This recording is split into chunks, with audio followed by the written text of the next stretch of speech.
Tonight, we're going to follow a single invisible impact that almost no one on Earth noticed. No buildings shook, no alarms went off, the sky did not glow. Yet, in that moment, a ghost particle slammed into our planet with around 30,000 times the energy of the most powerful collisions at CERN's Large Hadron Collider. A force that outclasses the greatest machine in human history and passes straight through you without a whisper. On the frozen plateau of Antarctica, the night was calm. Above the South Pole, space looked empty, a quiet corner of the solar system, but buried a kilometre beneath the ice, more than 5,000 glass spheres watched in perfect darkness. They formed the Ice Cube Neutrino Observatory, a silent cubic kilometre of crystal-clear ice, waiting for something that almost never happens, waiting for a neutrino with absurd energy to finally fail at being a ghost. Trillions of low-energy neutrinos are streaming through your body every second, born in the nuclear furnace of the sun and in distant, exploding stars. They pass through planets, spacecraft, and entire worlds as if matter were an illusion. Almost none of them interact. Almost none leave a trace. But this one was different. This one had crossed billions of light years, maybe since before our solar system finished forming, and when it reached Earth, it left a detectable scar in that Antarctic ice. In a fraction of a second, it struck an atom hidden deep below the surface. The impact launched a charged particle faster than light can travel through ice, creating a cone of eerie blue Cherenkov light. Sensors recorded a sudden flash, then another, then a cascade, like a ghost, drawing a line through the darkness and vanishing. From that pattern, scientists could reconstruct its path. This neutrino had been aimed almost like a bullet, straight at Earth from far beyond our local neighbourhood of planets. For over a century, the mission of high-energy physics has been to build ever larger machines to smash particles together. Gigantic rings, superconducting magnets, billion-dollar colliders pushing closer to the limits of technology. Yet on this night, the universe casually outperformed all of them. No one predicts a single natural particle carrying tens of millions of times more energy than anything the first accelerators could reach. Absolutely no one anticipates that deep ice would become the stage for one of the most remarkable scientific detections in human history. By the end of tonight, you're going to understand how a ghost from the edge of the universe can outshine CERN, or what kind of cosmic engine can hurl a single neutrino to such extremes, and why catching it forces us to rethink our place in a violent, high-energy cosmos. What hurled this particle across intergalactic space? Why did its path intersect this tiny blue world? Now, let's begin. To understand why this one ghost particle is so unsettling, you have to start with what was supposed to be the pinnacle of human control over high energy. For decades, the crown jewel of particle physics has been a ring buried under the French-Swiss border, the Large Hadron Collider at CERN. It hurls protons around a 27-kilometre tunnel and smashes them together at energies of about 1 trillion electron volts, 10 to the 12th. For a human-built machine, that is extreme. Engineers chill superconducting magnets to near absolute zero. Scientists choreograph beams of charged particles with exquisite precision. The whole mission is to recreate, for a tiny moment, the conditions of the early universe inside our own solar system. Before we get started on the ghost, remember this. The LHC is often described as the most complex machine ever built. It has been the pride of modern engineering and the symbol of how far our species can push matter and energy. Now, place that pride next to what arrived from deep space. In 2022, buried instruments in Antarctic ice recorded a single neutrino, carrying tens of thousands of times more energy than those LHC collisions. One particle, not a beam, not a ring of magnets, a lone ghost that had been travelling across the cosmos with roughly 10 to the 16th electron volts locked inside it. The boundary between human achievement and cosmic reality suddenly looked very small.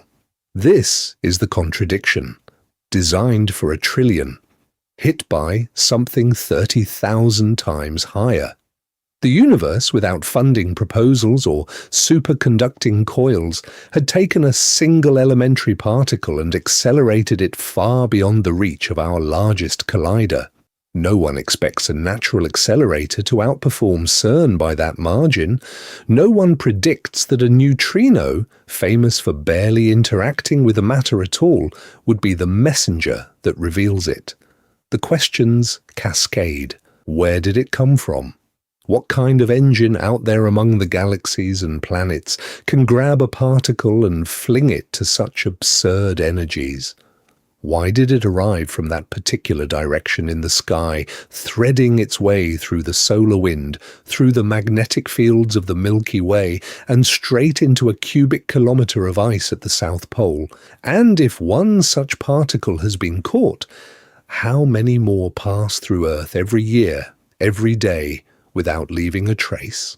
Tonight, we're going to turn that unease into a roadmap. First, what neutrinos actually are and why scientists call them ghost particles. Then, how the IceCube Neutrino Observatory turns Antarctic ice into a giant telescope for invisible messengers from beyond the solar system. After that, the story of this specific 2022 event. How the signal was recognized, how its direction was reconstructed, and how its energy was calculated. Finally, the leading ideas about its origin, blazars, active galactic nuclei, titanic jets powered by black holes at the hearts of distant galaxies.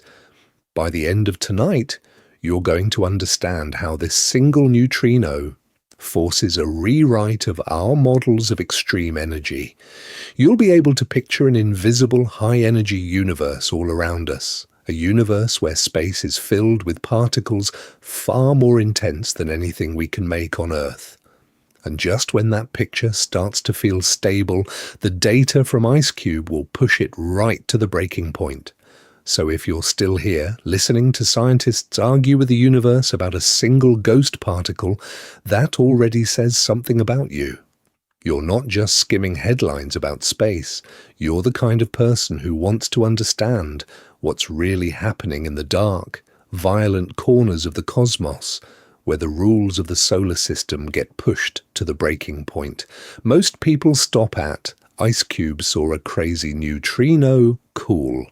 You want to know how a particle 30,000 times more energetic than CERN's collisions can cross unimaginable distances, thread through planets, and then, by pure chance, light up 1 cubic kilometre of Antarctic ice.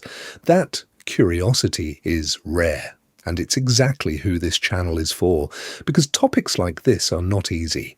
Ultra-high-energy neutrinos, Cherenkov light cones, cosmic accelerators far beyond our planets and beyond the boundary of the solar wind.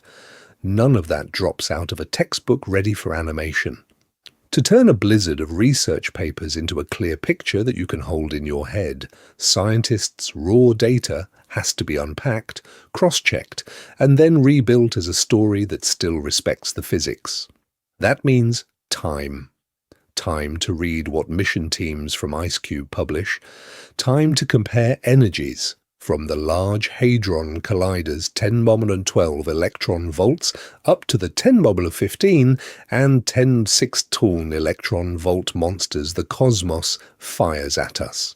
Time to design visuals so when a neutrino carves a blue streak through Antarctic ice in the video, you actually understand what that light means, and how a detector buried under the polar wind can reconstruct the particle's path back across intergalactic space. Before we get started on the deeper history of these, to JWST with its deep infrared vision, that same stretched light stands out like embers in a cooling fire. Scientists planned the mission around this effect.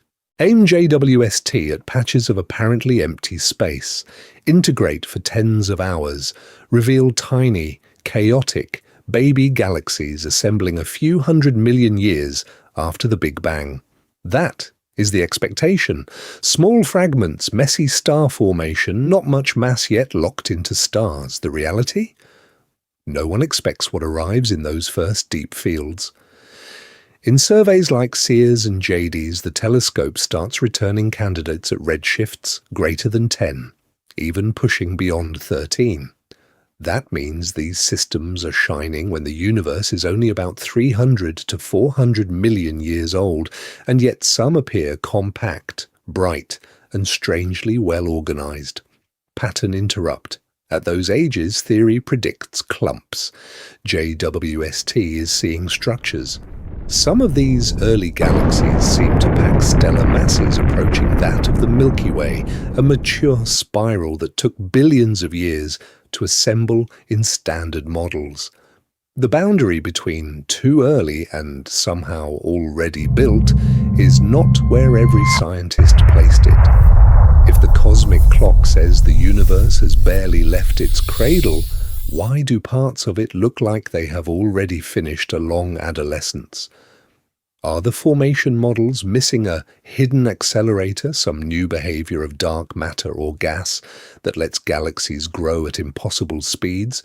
Or is something deeper on the table, that the timeline from the Big Bang is not the full story at all?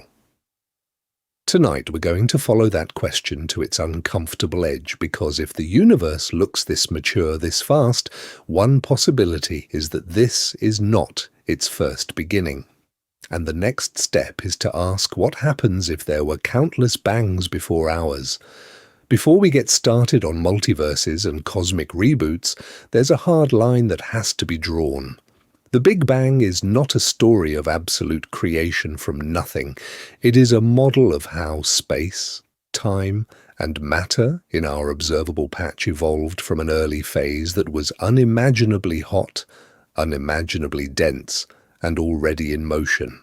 Run the clock backward with general relativity, and the equations do something dramatic.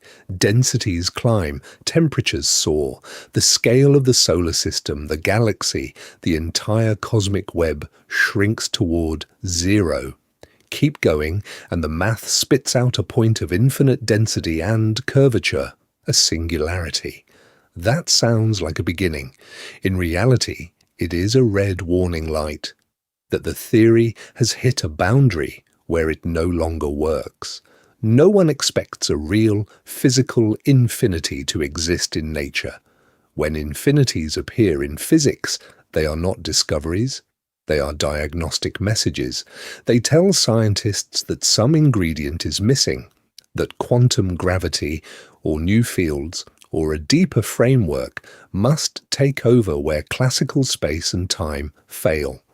So, the T-0 in simple textbooks is not a photograph of the first instant. It is a label for the edge of what current equations can safely describe. What the universe actually shows is more modest and more solid. Galaxies are all redshifted, their light stretched as space itself expands. The farther the galaxy, the greater the redshift, a clean pattern discovered across the sky. And bathing every direction is the cosmic microwave background, a nearly perfect blackbody glow at 2.7 Kelvin, the cooled remnant of an early plasma so hot that atoms could not exist. Those two signals lock in the Big Bang as an early hot phase plus ongoing expansion. But notice what they do not show. No telescope has ever imaged a literal first moment.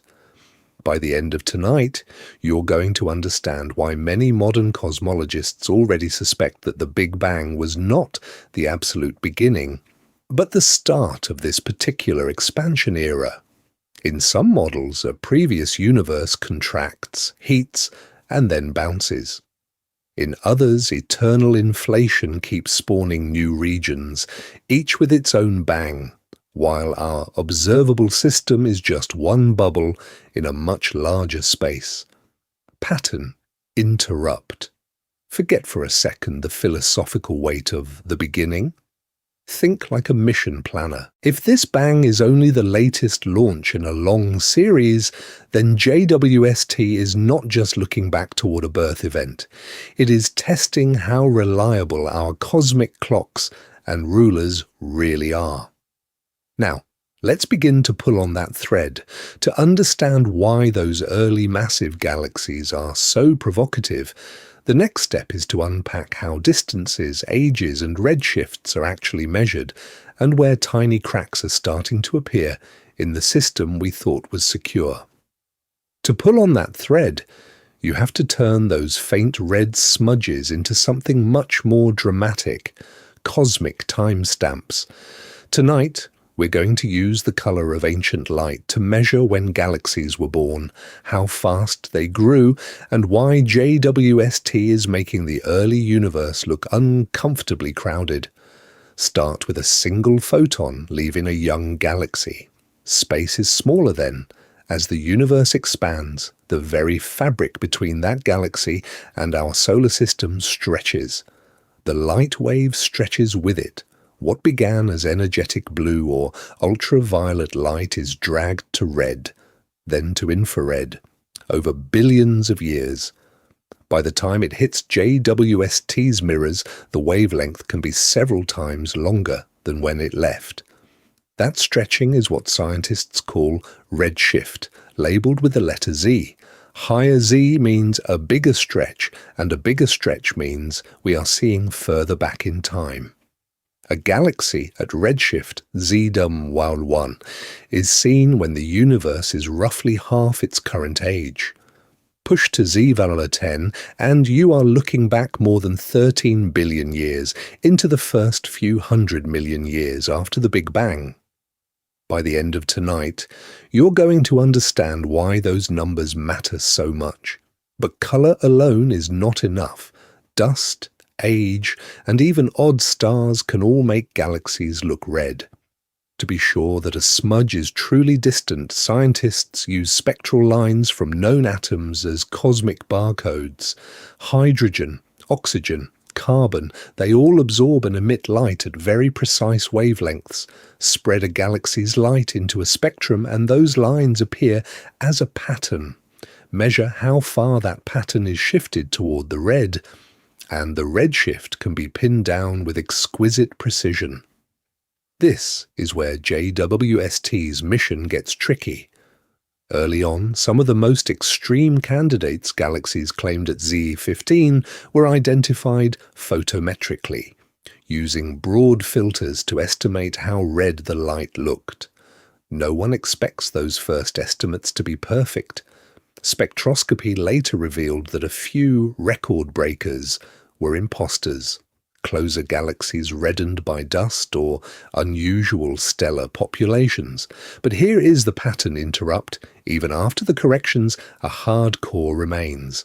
Galaxies at Z approximately 10, 11, 13, solidly confirmed by spectral barcodes, sitting just 300 to 400 million years after the Big Bang. And they are not tiny. Some appear to hold as many stars as the Milky Way, packed into systems that under standard structure formation models should still be assembling from much smaller fragments. The boundary between prediction and observation is no longer a neat line, it is a widening gap. Now, let's begin to face the implication.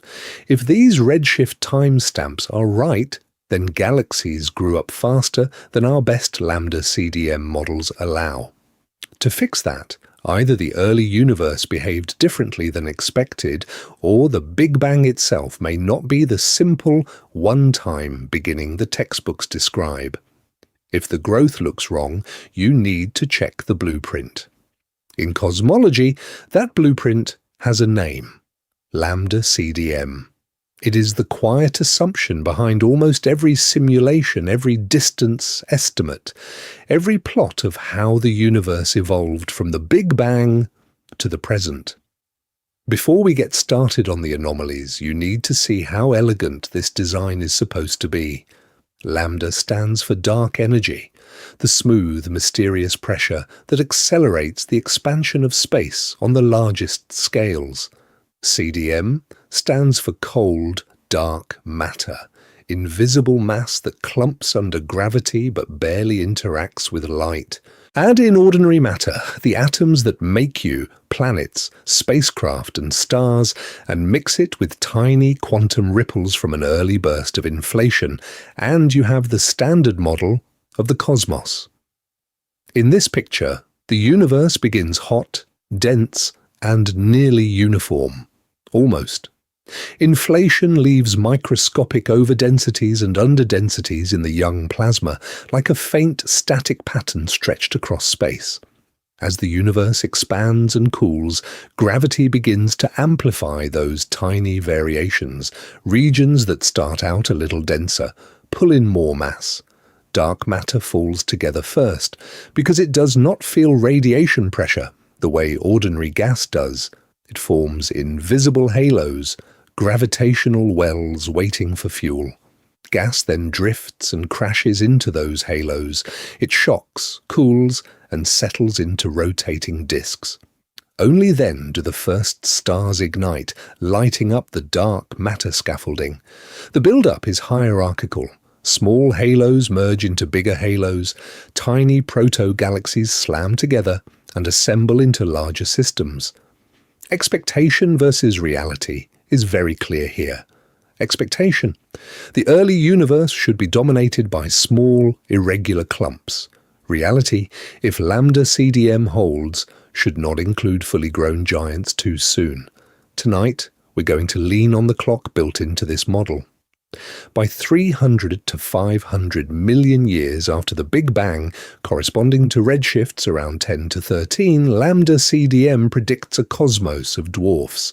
Mostly low-mass, chaotic proto-galaxies with maybe 1/100th to 1/10th of the Milky Way's stellar mass. No one predicts a serene Milky Way mass disk already humming along at that time. Absolutely no one anticipates a crowded population of such monsters.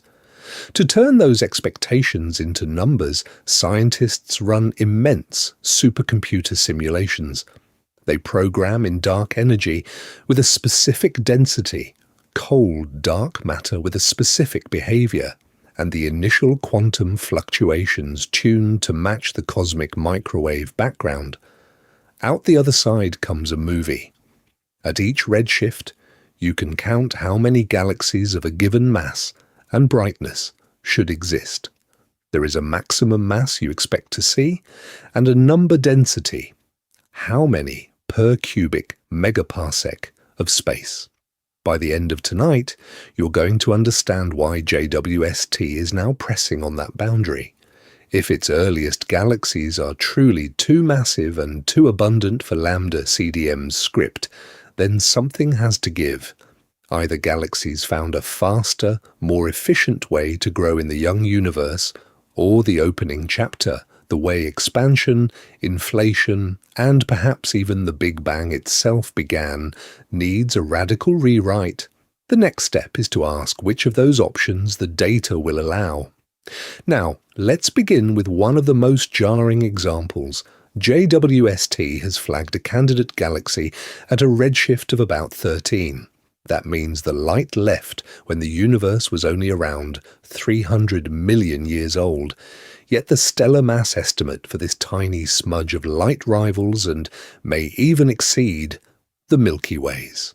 A system like our entire home galaxy, appearing when the cosmic clock has barely started. Under the standard lambda CDM picture, that's not just fast growth, it's impossibly fast growth.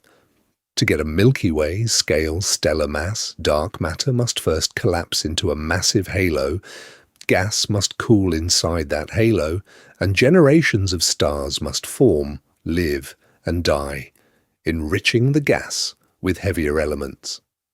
That chain of events takes time, hundreds of millions of years more time than the early universe seems willing to offer at Xanthon 13.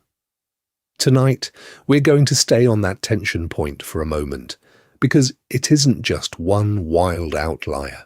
JWST is revealing a population of unexpectedly bright, compact galaxies at redshifts greater than 10. They're small in size but astonishingly luminous, implying high star formation rates and dense stellar cores. When scientists compare their number density to lambda CDM-based simulations, the observed sky looks overbooked.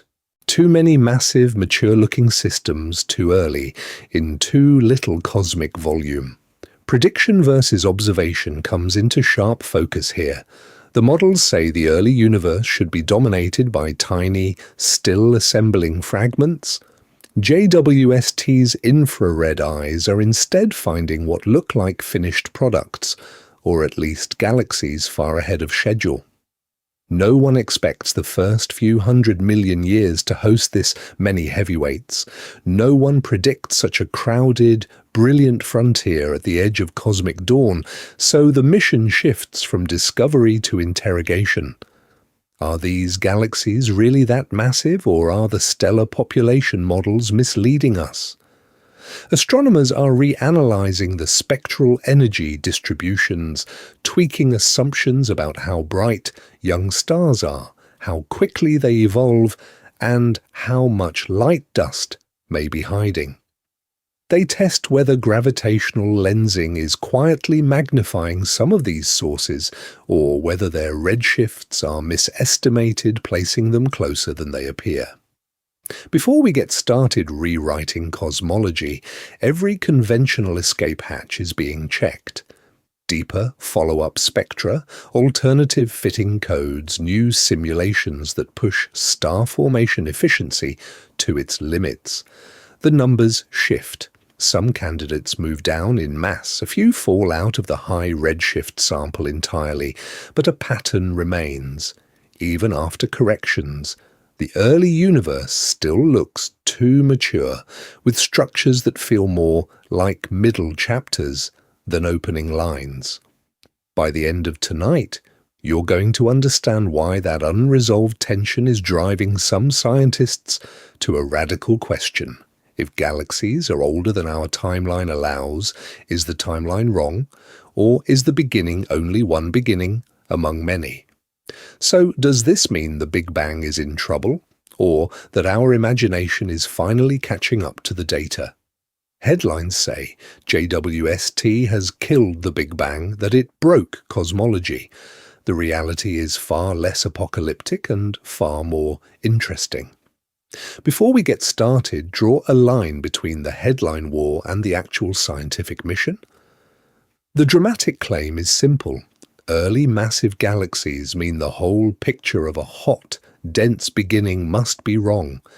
But talk to the scientists who spend their lives on this, and a different pattern appears. The core pillars of the Big Bang are not crumbling. They are not even shaking. The universe is expanding. That comes from redshift measurements stretching back a century, from nearby galaxies all the way to the edge of what JWST can see. The cosmos was once hot and dense. That comes from the cosmic microwave background, a nearly perfect blackbody glow filling all of space with tiny fluctuations that match a young, evolving universe. The light elements, hydrogen, helium, and a dash of lithium appear in primordial ratios predicted by Big Bang nucleosynthesis.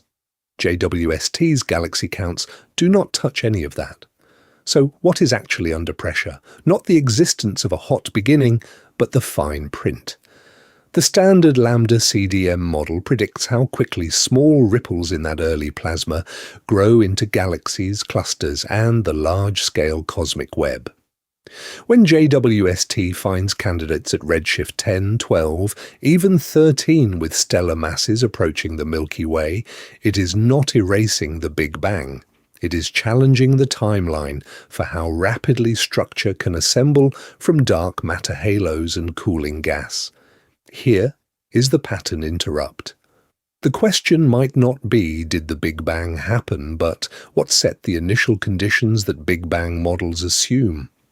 those temperature ripples in the microwave background, those tiny overdensities that gravity later amplifies, where did their specific pattern come from? Why that spectrum of fluctuations, that level of clumpiness, that smoothness on large scales and roughness on small ones? Now, let's begin to reframe the picture. Think of the Big Bang not as the first page of the cosmic book, but as the first page of the first chapter we can currently read. The hot, dense phase is still there. The expansion, the microwave background, the light elements all still pinned down like navigation beacons in intergalactic space. But the prologue may be missing. The boundary we call the beginning could be more like a fog bank, hiding earlier events beyond our direct view. Tonight, we're going to push into that fog. To see how our Big Bang could be one of many, the next step is to ask what modern physics says about before the bang. That path runs through one powerful, controversial idea: cosmic inflation. If the Big Bang isn't the ultimate beginning, something has to light the fuse. That something is inflation, a flash of expansion so violent it makes the later growth of space look slow. Now, let's begin. Inflation says that before the hot, glowing phase usually called the Big Bang, the universe was driven by a strange, high-energy field. For a tiny fraction of a second, this field made space expand exponentially, double again, and again. In far less than a trillionth of a second, a region smaller than an atom was stretched beyond the scale of our entire observable cosmos. From a distance, that sounds abstract. Up close, it solves concrete problems that had been bothering scientists for decades. The first is uniformity. The cosmic microwave background, the afterglow of that early hot phase, looks almost the same in every direction, like a perfectly even fog with temperature variations of only 1 part in 100,000. But in a non-inflating universe, distant regions of space are too far apart to have ever exchanged light or heat. They shouldn't match. Inflation changes the script by taking a tiny patch that could come to thermal equilibrium, then blowing it up so large that it becomes the entire visible universe. The second problem is geometry. Measurements show that on the largest scales, space is extremely close to flat, like an endless sheet, not curved sharply like a sphere or saddle. No one predicts that by accident. Without inflation, flatness is unstable. Any tiny deviation in the early universe would grow catastrophically. Inflation acts like a cosmic ironing press. As space inflates, curvature is diluted, driving the overall geometry toward flat, just as the surface of Earth looks flatter when viewed over larger and larger regions. The third issue is relics. Many high-energy theories produce exotic particles and defects, such as magnetic monopoles, that should linger in enormous numbers. We don't see them. Inflation's answer is brutal and simple: expand space so quickly that any such relics are blown far beyond our observable boundary, leaving the local universe clean. Crucially, this all happens before the familiar hot Big Bang phase. When inflation ends, the energy in that driving field dumps into ordinary particles and radiation. Space heats up. The universe fills with a dense plasma. The bang is not the start of space itself, but the fiery afterparty of inflation. And there is one more twist. Quantum mechanics never stays quiet. During inflation, tiny quantum fluctuations in the field and in space itself are stretched to astronomical scales. Minuscule ripples in density get frozen in, imprinting patterns in the microwave background and seeding the later growth of galaxies, clusters, and the vast cosmic web JWST now probes. By the end of tonight, you're going to understand why this idea refuses to stay contained. Certain models of inflation don't shut off everywhere at once. They end in patches. One region stops inflating, reheats, and experiences a hot Big Bang. Far beyond it, the field keeps driving expansion, spawning more regions, more reheatings, more bangs. No one expects a single, lonely universe. Eternal inflation turns space into a vast, growing foam of bubble universes, each with its own Big Bang, like beginning.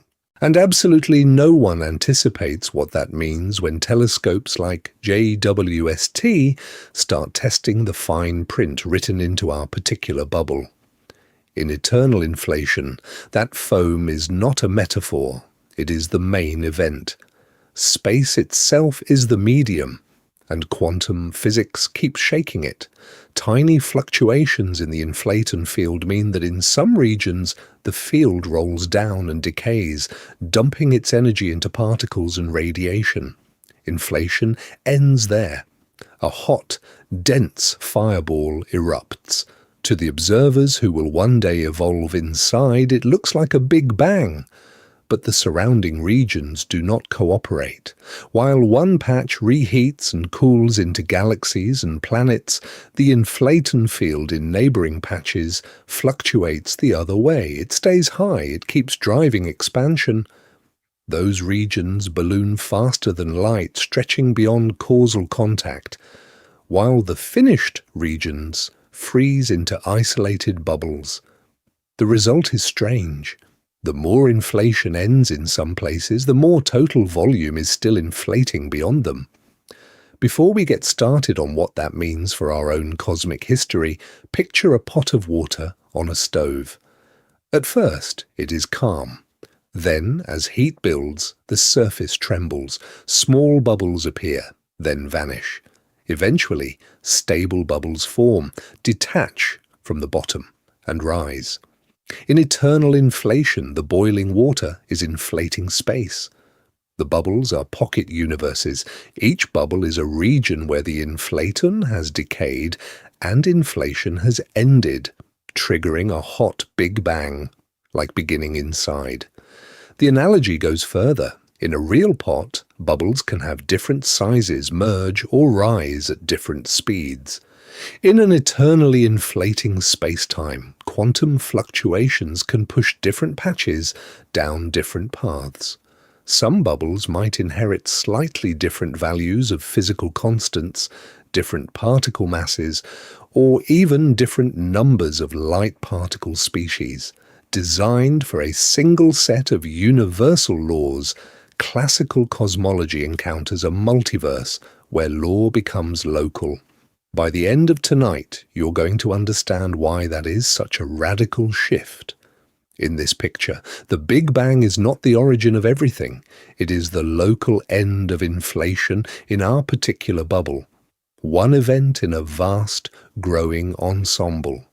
No one predicts a privileged center. No one expects a single cosmic clock. There is only an inflating background, endlessly spawning new bubbles, each with its own timeline, each with its own hot beginning. For scientists, that raises a brutal problem.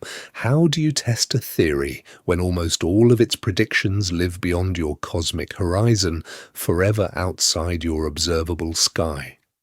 Eternal inflation shapes how cosmologists talk about before the Big Bang. But direct evidence is elusive.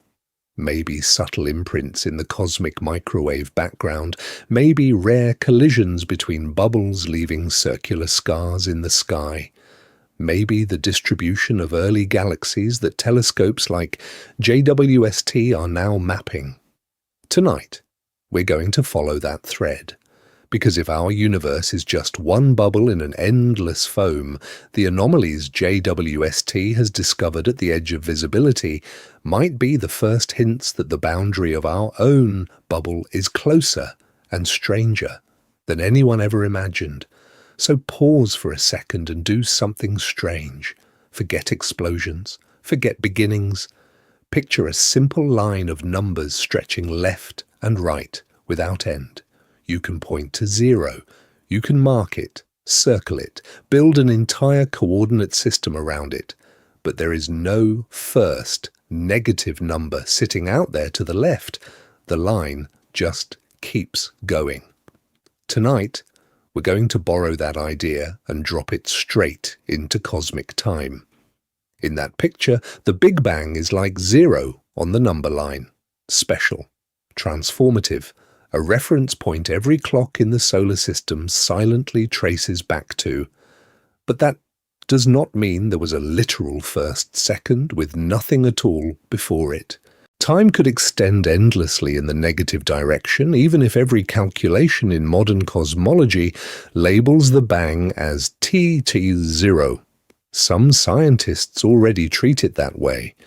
In several models, the Big Bang is not the creation of space from absolute nothing, but a transition in a larger mission, a phase change, a moment when the entire system of fields and forces switched regimes, the way water abruptly freezes or boils.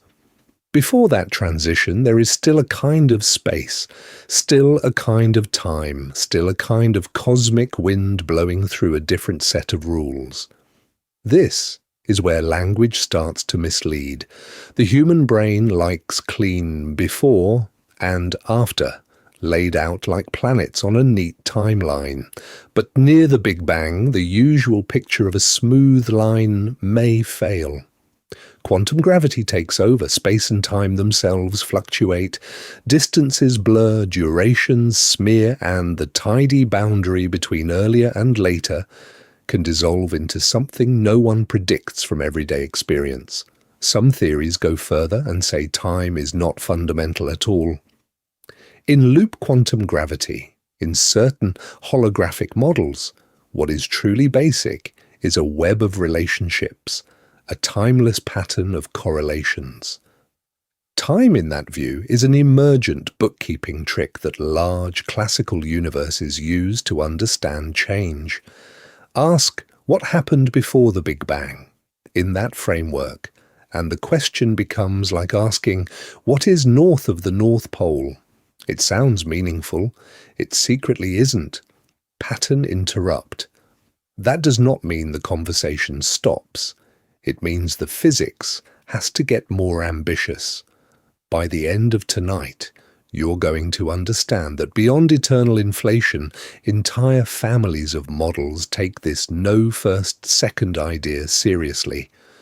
Bouncing universes that contract, hit an ultra-dense phase, then re-expand. Cyclic cosmologies where each Big Bang is just the latest ring in a chain of cosmic rebirths. No one expects a universe with multiple bangs.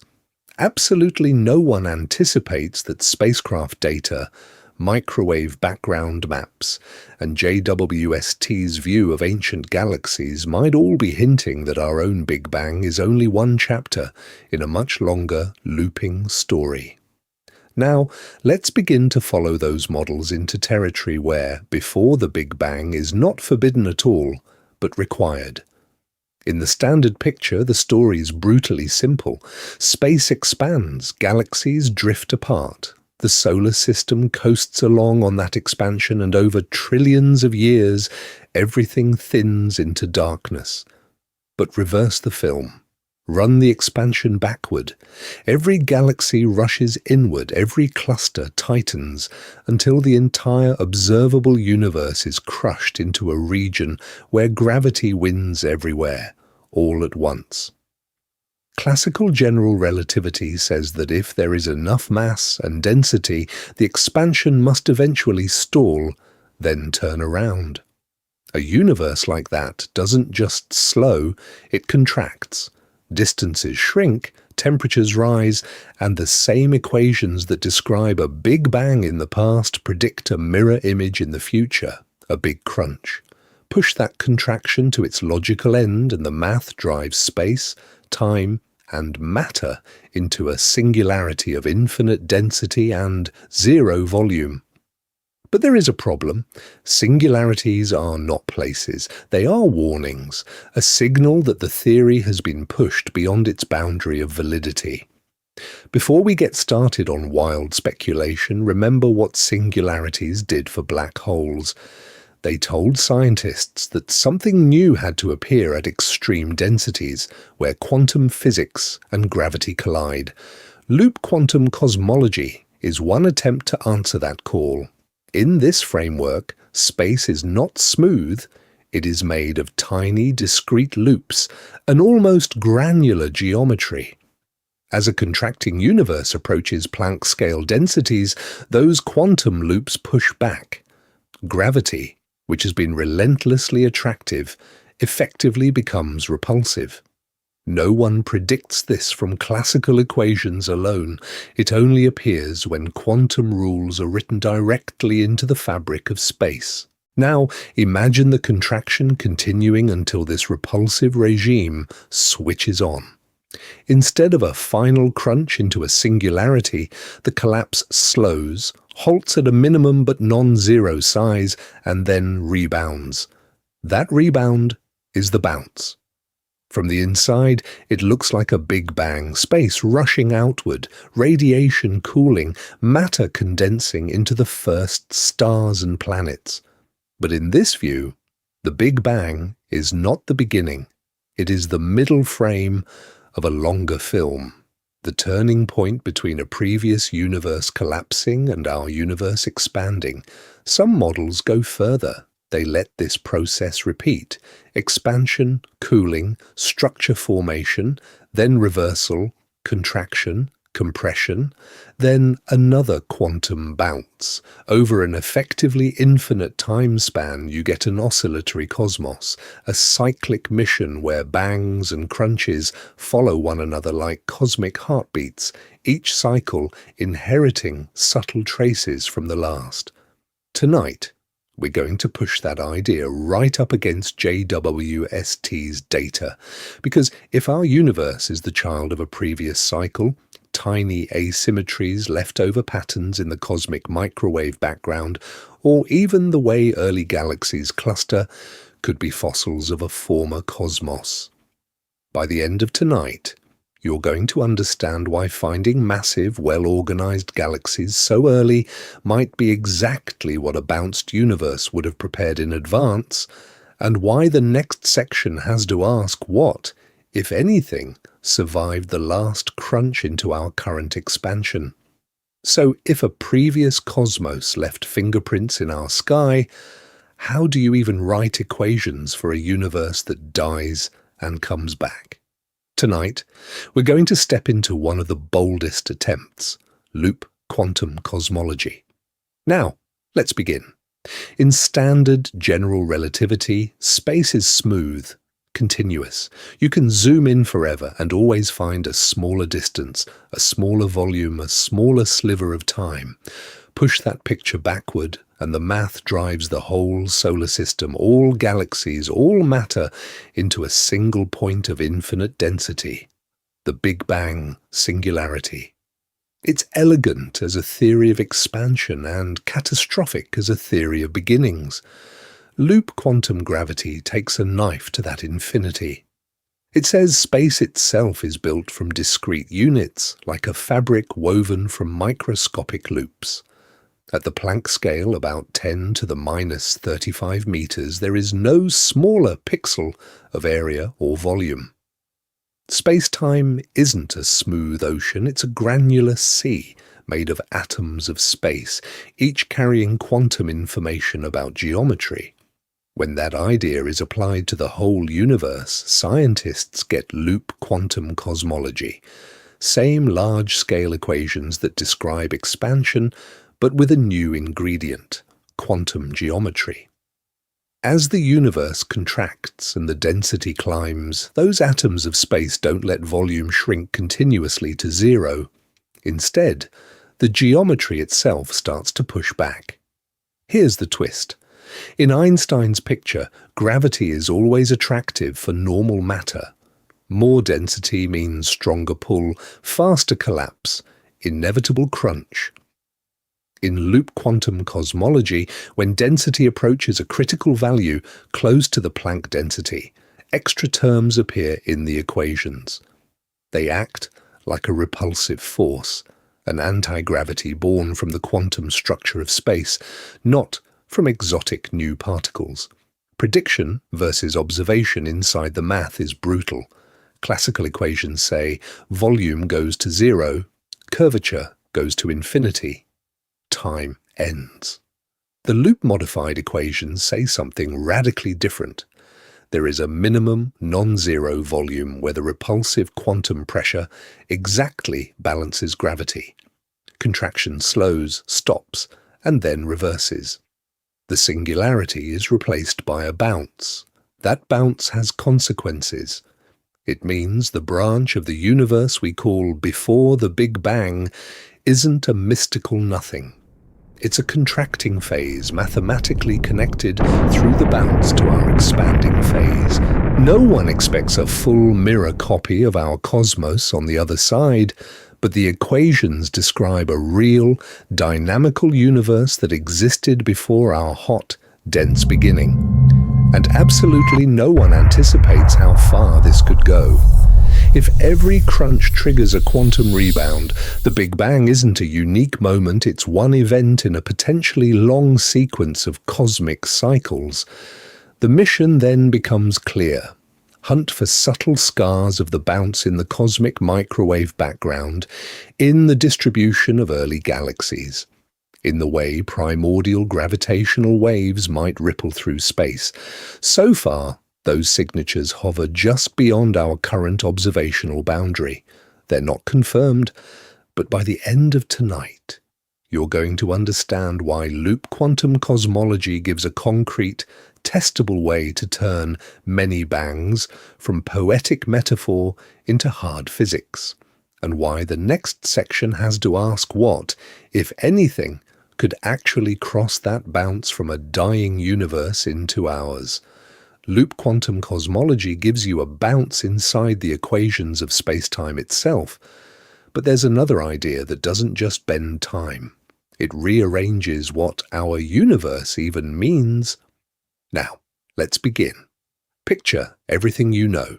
Galaxies, planets, the entire visible solar system painted on a three-dimensional sheet. In string theory, that sheet is a brain, a membrane, floating in a higher dimensional space called the bulk.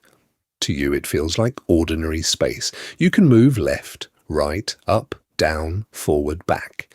But in the bulk, there's also an extra direction invisible to anything trapped on the brain. In this brain world picture, our universe is one such three-dimensional brain. There can be others, parallel to ours, separated not by miles but by a sliver of higher dimensional distance. Tonight, we're going to treat those hidden directions the way earlier scientists treated interstellar space, not as empty, but as a medium where forces, fields, and even whole universes can move. The ekpyrotic scenario starts there. Two brains, nearly parallel, drifting through the bulk. For eons, nothing dramatic happens. The separation is vast. The energy is low. Then, incredibly slowly, some higher dimensional force draws them together. This is not a sudden explosion from a mathematical point. It's a long, cold approach, like two continents moving on a cosmic tectonic plate. As the brains get closer, their potential energy ramps up. When they finally collide, the impact is catastrophic in the best possible way.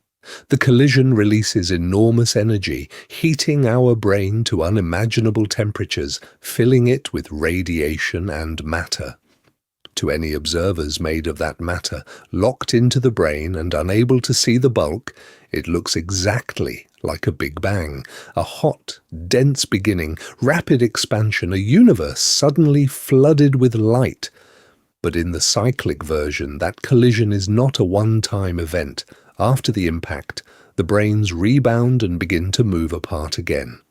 Our universe expands and cools, stars ignite, planets form, the solar wind blows across young systems, civilizations rise and fall. Over trillions upon trillions of years, dark energy or other bulk forces slowly reverse the motion. The brains are drawn back together for another encounter. In that story, each Big Bang is just one brain collision in a potentially endless series. The large-scale universe, the bulk with its drifting brains, persists through every cycle, even as local regions like ours burn bright, age, and reset. No one expects time to have a simple beginning here. No one predicts a final, absolute end. The boundary between before and after becomes just a phase in a repeating cosmic mission. By the end of tonight, you're going to understand how models like this can reproduce many successes of the standard Big Bang, the cosmic microwave background, the distribution of galaxies while building in repeated beginnings. But there's a catch. They're speculative, hard to test, and they raise an even sharper question. If universes are born from brain collisions, could anything, information, fields, even quantum scars, leak from one cycle into the next?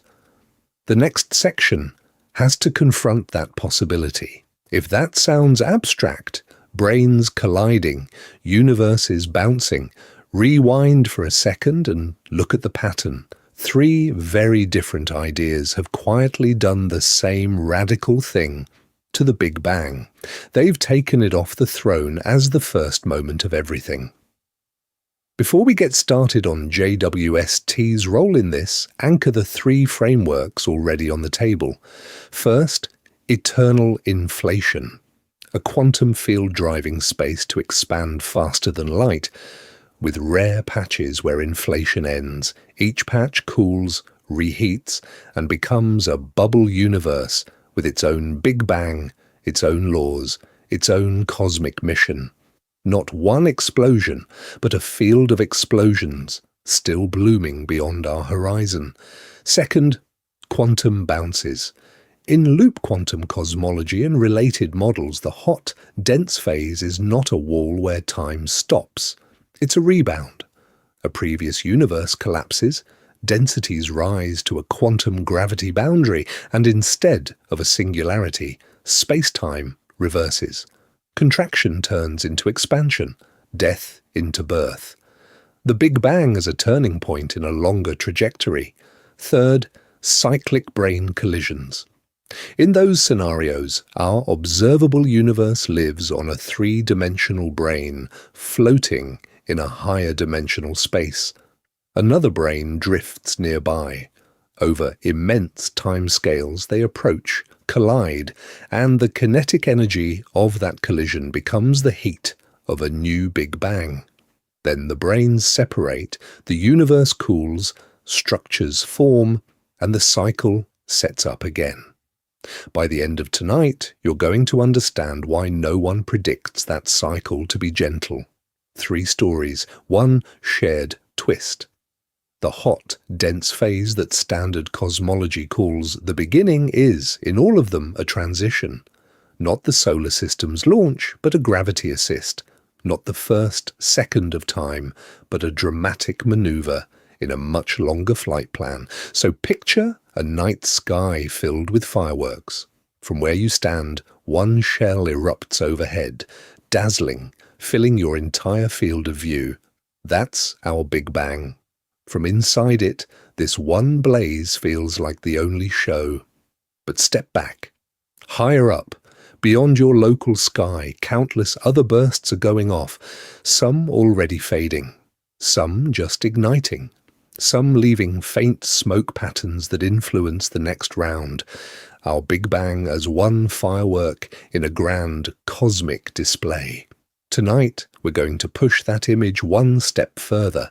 If our universe is only one shell in a larger cosmic show, then it may have inherited very particular initial conditions, curved by a previous contraction, tuned by a brain's last approach. or biased by the quantum field that ended inflation here, but not there. And that matters for JWST, because those inherited conditions could make early structure formation more efficient than the simplest lambda CDM models assume. They could favor dense regions that collapse quickly, galaxies that grow fast, massive systems appearing at redshifts 10, 12, even 13. From our perspective, galaxies that shouldn't exist yet suddenly look less impossible. No one expects JWST to photograph other universes. No one predicts a brain collision etched directly into a deep field. But absolutely no one anticipates that our own cosmos will stay perfectly quiet under this kind of scrutiny. The next step is to see how the tensions inside our sky, the galaxies, the background, the cosmic wind of expansion itself, might be whispering about a story that began before our Big Bang. Now, let's begin. Before we get started on galaxies that look too old, too big, and too early, there's a quieter signal that every model has to pass. Not a blazing arc of merging planets or a dramatic flare in deep space, a faint, almost perfect glow that fills the entire sky. This is the cosmic microwave background. The CMB is a snapshot of the universe when it was only about 380,000 years old, long before any solar system, any star, any planet had formed. At that moment, the universe cooled just enough for free electrons and protons to combine into neutral hydrogen. Suddenly the fog lifted. Space went from opaque plasma to transparent gas. Light, for the first time, could travel freely. That light is still traveling. Stretched by the expansion of the system into microwaves, it now bathes Earth from every direction. To the naked eye, it looks uniform. But zoom in with spacecraft like COBE, WMAP, and Planck, and the smooth glow breaks into a delicate pattern of hot and cold spots. Only tens of microkelvin different from one another, tiny ripples in temperature, tiny ripples in density. Those ripples are not noise, they are a code. The size, spacing, and amplitude of the CMB fluctuations encode the composition of the universe, its overall geometry, and the spectrum of primordial perturbations that seeded everything that came later. From that pattern, scientists discovered that space is nearly flat, that dark matter outweighs ordinary matter by about 5 to 1, and that dark energy dominates the cosmic budget. So any grand idea about bounces, cycles, or multiple Big Bangs cannot just sound elegant on paper. It has to reproduce those numbers.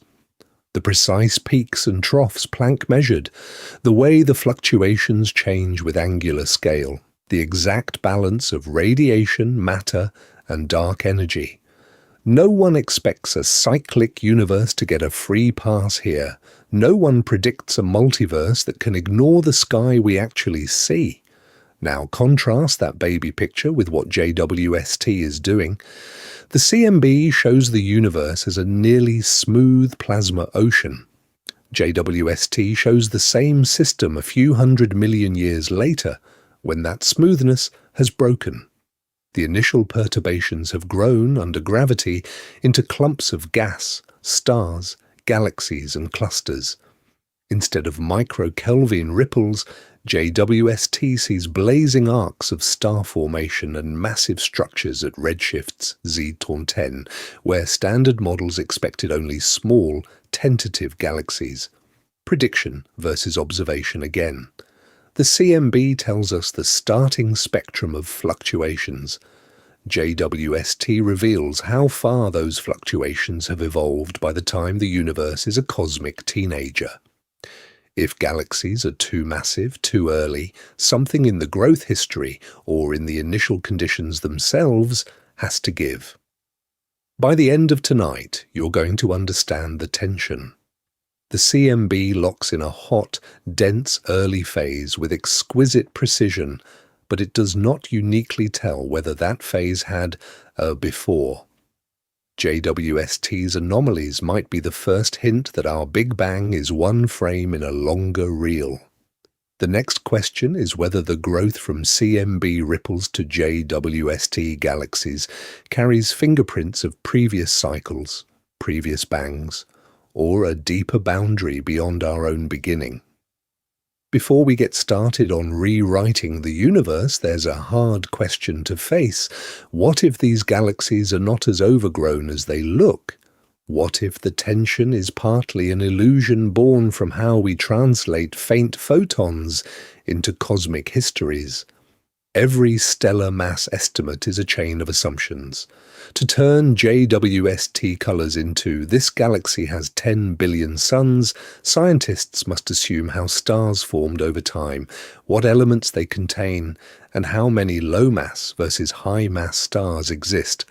That last piece is the initial mass function, and in the nearby solar neighborhood it looks one way. In a universe only a few 100 million years old, it could look very different.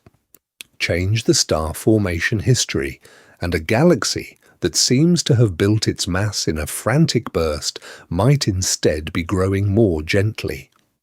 Change the metallicity, the fraction of elements heavier than helium, and the same spectrum can be fit with fewer stars. Tilt the initial mass function toward more massive, short-lived stars, and the light per unit mass goes up, so the inferred mass comes down. The prediction is simple.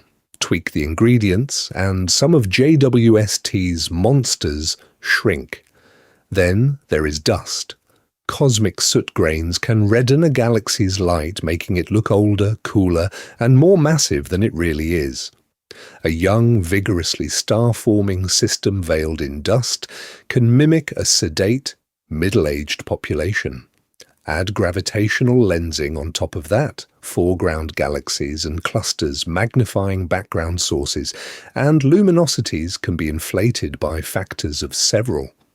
The boundary between a truly massive early system and a modest galaxy, seen through a cosmic magnifying glass, is thin. Tonight, we're going to stay honest about that.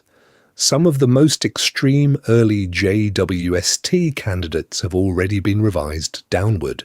Photometric redshifts that once screamed ZB15 have slipped to Z10 when spectroscopy pinned down exact emission lines. Stellar masses that rivaled the Milky Way have been halved or more. Once improved models handled dust, metallicity, and lensing with greater care. By the end of tonight, you're going to understand why many astronomers expect this process to continue. Better calibrations, deeper exposures, more spectra. All of these should resolve part of the tension. The mission is doing exactly what a good spacecraft should do, force the theory to tighten up. But here is the pattern interrupt. Even in the cleaned-up samples, galaxies within the first 300, 500 million years still look surprisingly mature, with heavy elements, structured disks, and star formation rates that push against standard timelines. No one expects every anomaly to survive. No one predicts that every early heavyweight will keep its title. But if, after all the corrections, a core population of overgrown galaxies remains, what then? Does that demand new astrophysics of star and galaxy formation inside the existing Big Bang framework? Or does it hint at a deeper change in how the beginning itself is framed? A change that might connect our Big Bang to others beyond the visible horizon. So, the road forks. Either those early heavyweights grew far faster than anyone thought possible inside our familiar Big Bang picture, or the picture of the beginning itself needs more than a touch-up. Two paths, both radical in different ways. The first path tries to keep the overall mission architecture of cosmology intact. Same launch, same timeline, same dark matter and dark energy. But with a twist. galaxies might just be more efficient engines than the models assumed.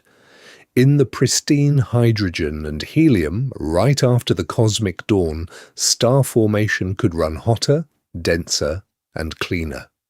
Fewer heavy elements means less cooling by metals, different fragmentation of gas clouds, and potentially runaway bursts of starbirth that pack stellar mass into young halos with shocking speed. Feedback, too, might behave differently. Supernova winds and black hole jets in the modern universe tend to blow gas out and shut growth down. In the early universe, those same winds might instead compress surrounding gas, trigger new waves of collapse, and drive a chain reaction of star formation. Change the balance between outflows that quench and shocks that ignite, and a small dark matter halo can look like a full-fledged galaxy in a cosmic blink. Then there is the dark matter itself. Standard cold dark matter lets tiny clumps form early, but not infinitely early, and not with infinite efficiency. If dark matter was slightly warm, moving faster in the beginning, it would erase some small clumps and delay structure, exactly the wrong direction for the JWST puzzle. But if it was self-interacting, able to scatter and redistribute energy, halos could contract differently, cool their gas more rapidly, and concentrate mass into the centers where stars form. Tiny changes in the cross-section of an invisible particle could shift the timing of the first bright objects by hundreds of millions of years. Still, there is a second path. Instead of only tweaking how structures grow, it asks whether the seeds themselves were different. The standard Big Bang with inflation predicts a very specific spectrum of primordial ripples, nearly scale invariant, with slightly less power on small scales. JWST's early giants whisper a provocative alternative. What if the initial fluctuations carried extra small-scale power, extra graininess, making dense knots far more common in the first few 100 million years? Here the story of the beginning widens into something stranger. In bounce or cyclic models, a universe does not emerge from absolute nothing. It rebounds from a previous contracting phase or from the collision of higher dimensional brains. The pre-Big Bang era can leave fingerprints on the pattern of density ripples, bending the spectrum away from the neat inflationary template. Extra clumpiness on small scales, subtle wiggles in the distribution of power, even directional asymmetries all become possible. Pattern interrupt. The Big Bang remains hot and dense. The cosmic microwave background still glows. The overall expansion history still resembles the familiar one. Yet the origin of the ripples that seed every galaxy could lie beyond our apparent beginning, in a previous cosmic cycle or a wider multiverse landscape. Tonight, we're going to treat those ripples like forensic evidence. By the end of tonight, you're going to understand why scientists are now asking whether cyclic, bouncing, or multiverse scenarios might leave tiny anomalies in the CMB sky and the large-scale structure of galaxies. No one expects a single telescope to rewrite the origin story of the entire solar system of ideas about space and time. No one predicts a single set of deep fields to push cosmology up against its own boundary conditions. But as JWST keeps sending back data from beyond the era where galaxies were supposed to be simple, the question becomes unavoidable.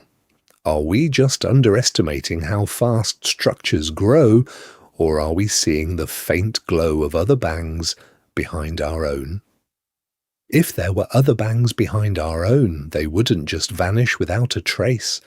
In a universe ruled by precise equations, even a previous cycle's death throes could leave fingerprints on the sky you see tonight. Not in bright galaxies or nearby planets, but in the faint statistical scars hidden in the earliest light and the first clumps of matter. Now, let's begin with the simplest idea. If the cosmos once went through a contracting phase before our Big Bang, that squeeze would have generated its own pattern of ripples in space. Then, as the bounce happened and the hot plasma expanded, those ripples would be stretched and frozen into the primordial fluctuations. The prediction is subtle but sharp, slightly unusual correlations between hot and cold spots, small departures from a perfect Gaussian randomness, or even a cut-off in power on the very largest scales. Think of it as a forensic mission on a cosmic crime scene. Standard inflation says the random noise should look one way. A bounce says it should look just a little off. Scientists search the cosmic microwave background, the CMB, for these deviations, hunting for specific non-Gaussian patterns that would refuse to fit the standard script. If detected cleanly, they would be like finding a watermark from an earlier universe stamped into our own. One of the boldest proposals comes from Roger Penrose's conformal cyclic cosmology. In that picture, the remote future of a previous universe, stretched and drained of mass, can be mathematically glued to our own Big Bang. The claim is that colossal black hole collisions in that earlier aeon would send out gravitational waves that, after this conformal handoff, show up as faint circular features in our CMB. Concentric rings of slightly lower or higher variance, like ripples frozen on a cosmic pond. No one expects this to be easy to test. Teams have announced possible ring detections in satellite data, arguing that the patterns exceed random chance. Other groups reanalyze the same maps and find no convincing signal. The controversy is not about whether the CMB carries deep information, it does, but about whether these particular claimed echoes rise above noise, foregrounds, and the human tendency to see patterns where none exist. Before we get started on declaring a winner, the search is widening. Large-scale structure surveys that map how galaxies and dark matter cluster over billions of light-years can also reveal whether the initial fluctuations match inflation's predictions or hint at a pre-bang contraction. Even more powerful is 21-centimeter cosmology, which uses the faint radio glow of neutral hydrogen from the dark ages before the first stars. That signal encodes how tiny density variations grew when the universe was young and simple, making it a pristine probe of any bounce-induced irregularities. Tonight, we're going to fold JWST into this detective story. By the end of tonight, you're going to understand how its deep fields of early galaxies act as a cross-check on these other probes. If the initial conditions were tweaked by a previous cycle, the timeline of structure formation, how quickly massive galaxies and clusters assemble, should be shifted. JWST is already seeing surprisingly mature systems close to the beginning. If future measurements of their abundance, clustering, and internal structure keep straining standard models, they won't prove a cyclic universe on their own. But combined with CMB anomalies and 21-centimeter maps, they could push cosmology up against a new boundary, the question of whether our Big Bang was truly first or just the latest beat in a much longer cosmic rhythm. That question, was our Big Bang first or just one beat in a longer rhythm, leads straight into one of the strangest ideas in modern cosmology: eternal inflation. Tonight, we're going to push beyond our own cosmic bubble and ask something even more unsettling. If there are other bangs, other bubbles, could their existence ever touch ours in a way you could actually see? In eternal inflation, the space outside our observable universe never really settles down. Quantum fluctuations keep some regions inflating, stretching faster than light, while occasional patches freeze out into bubble universes with their own Big Bang, like beginnings. their own expanding space, their own versions of a solar system and planets. Our universe becomes one bubble in a vast, inflating foam. The boundary between those bubbles is not just an abstract line in an equation. In principle, it can be a physical scar. When two bubbles collide, the impact should disturb the hot plasma of the early universe. The prediction versus observation game becomes very concrete. Theorists calculate what those disturbances would look like, and then spacecraft like WMAP and Planck go hunting for them in the cosmic microwave background. The expectation is simple, a perfectly smooth CMB sky with only random Gaussian ripples from quantum fluctuations. The reality, if a collision happened inside our past light cone, would be stranger. Models of bubble collisions predict disk-like regions on the CMB sky, circular patches with temperature patterns that deviate from the usual statistics, slightly hotter or colder than their surroundings, edges with sharp gradients, even distinctive polarization signals where the orientation of the CMB's electric field lines up in unusual ways across that disk. By the end of tonight, you're going to understand why scientists stare at tiny microkelvin differences in a 13.8 billion-year-old glow and see them as possible fingerprints of other universes. Extensive searches have been run, teams have combed through Planck maps with matched filters, Bayesian model comparison and blind pattern-finding algorithms, all tuned to pick out those circular anomalies. No one expects a giant collision here sign. They look for subtle departures from randomness, and so far absolutely no one anticipates the result, nothing convincing. A few intriguing candidates, yes, but nothing that rises above the bar of ordinary cosmic variance and noise. Those non-detections already rule out some of the more violent, easily visible versions of eternal inflation. But absence of evidence is not evidence of absence. Eternal inflation still sits there as a natural extrapolation of the same inflationary physics that already explains the near-uniform CMB, the spectrum of primordial fluctuations, and the large-scale distribution of galaxies JWST is now probing. The catch is that without a clear, testable collision signature, its status drifts from empirical science towards something more philosophical, a framework that reshapes how you think about the Big Bang rather than a theory nailed down by data. For this mission, through cosmic origins, the multiverse does one crucial thing. It reframes our Big Bang not as the unique origin of space and time, but as one local event in a much larger, still inflating reality, a regional weather pattern in an endless cosmic wind.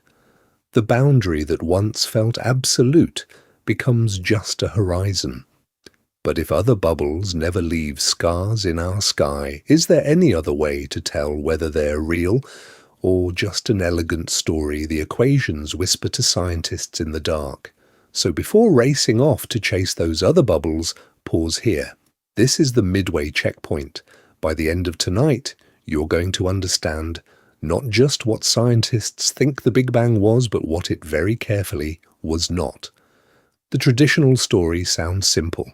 The universe began 13.8 billion years ago from a single, infinitely dense point. Space, time, matter, energy, all born in one blinding instant from nothing. Clean, absolute, final. But when the equations are read more carefully, a different picture appears. The Big Bang, as used in modern cosmology, is best understood as the start of our hot, dense expansion phase, not a proven creation of everything from literal nothingness. That distinction matters. The data say the early universe was once incredibly hot, incredibly dense, and rapidly expanding. They do not say what, if anything, came before that. The singularity, at time zero is the place where classical general relativity stops working, not a filmed scene of the universe popping into existence. It is a boundary of our current mathematics, not yet a physical object scientists can describe with confidence. Then, JWST enters the mission like a new spacecraft sent to the edge of time. Designed to look farther into space and therefore farther back in time than any telescope before it, it immediately discovered something unsettling. At redshifts greater than 10, even pushing toward 13, it sees galaxies that look too massive, too structured, too mature for how young the universe supposedly is at those epochs. Prediction versus observation again. In the standard lambda CDM model, small clumps of dark matter pull-in gas form the first stars and slowly build up galaxies. That process should take time. Yet JWST is catching systems with stellar masses approaching those of the Milky Way, when the universe is only a few 100 million years old. No one expects that level of organization so early. No one predicts such heavyweights right after the cosmic curtain rises, so cosmologists turn to larger frameworks that extend beyond the classical singularity. Eternal inflation imagines space as a constantly inflating background, where pocket regions stop inflating and become bubble universes, each with its own Big Bang, like beginning. Quantum bounce models, often tied to loop quantum cosmology, replace the singularity with a rebound from a prior contracting phase. Cyclic scenarios picture higher dimensional brains that collide, separate, and collide again, with each collision lighting a new, hot, dense phase. Different mechanisms, same haunting implication. Many bangs, not one. None of these ideas are proven, but they are not casual guesses. They are serious, mathematically developed attempts to push cosmology beyond the point where equations currently blow up. They keep the hot Big Bang as a successful description of our observable patch while refusing to pretend that T-0 has already been solved. Here is the pattern interrupt. This is not philosophy drifting beyond the solar system of evidence. In the second half tonight, we're going to ask how JWST, the cosmic microwave background, and future telescopes could reveal whether our universe had a one-time beginning or is just one episode in a much longer cosmic cycle. Now, let's begin. So, if the Big Bang might be one of many, does everything in the textbook get thrown out? Not even close. This is not a demolition of physics. It is a renovation of the lobby and the foundations, while most of the upper floors stay exactly where they are. Everyday physics does not care how many times the cosmos has bounced. Atoms still follow quantum rules. Chemistry still builds carbon chains in your body and in distant nebulae. Stars still ignite when gravity crushes gas to the ignition point, still fuse hydrogen into helium, still blow heavy elements across space in supernovae. Galaxies still grow by mergers. Black holes still curve space-time. Gravity still shapes large-scale structure from tiny ripples in the early universe. Even most of astrophysics remains intact. The solar system still formed from a collapsing cloud. Planets still migrate. The solar wind still carves a boundary around our star. None of that depends on whether our hot beginning was the only one, or just the latest in a long sequence of cosmic events beyond our horizon. Crucially, the Big Bang's greatest successes do not evaporate. Big Bang nucleosynthesis still predicts the observed mix of hydrogen, helium, and trace elements in the universe. The cosmic microwave background still shines at 2.7. Kelvin still shows a nearly perfect blackbody spectrum, still carries those tiny temperature fluctuations that scientists use to map the early density field. By the end of tonight, you're going to understand that all of this describes our local hot phase extremely well, regardless of what came before or after. What changes is not the middle of the story, it is the opening line. If JWST and other missions keep hinting that our models of the earliest galaxies, the earliest structures, and the earliest times are incomplete, then the initial conditions stop being a single, absolute boundary and become a chapter break.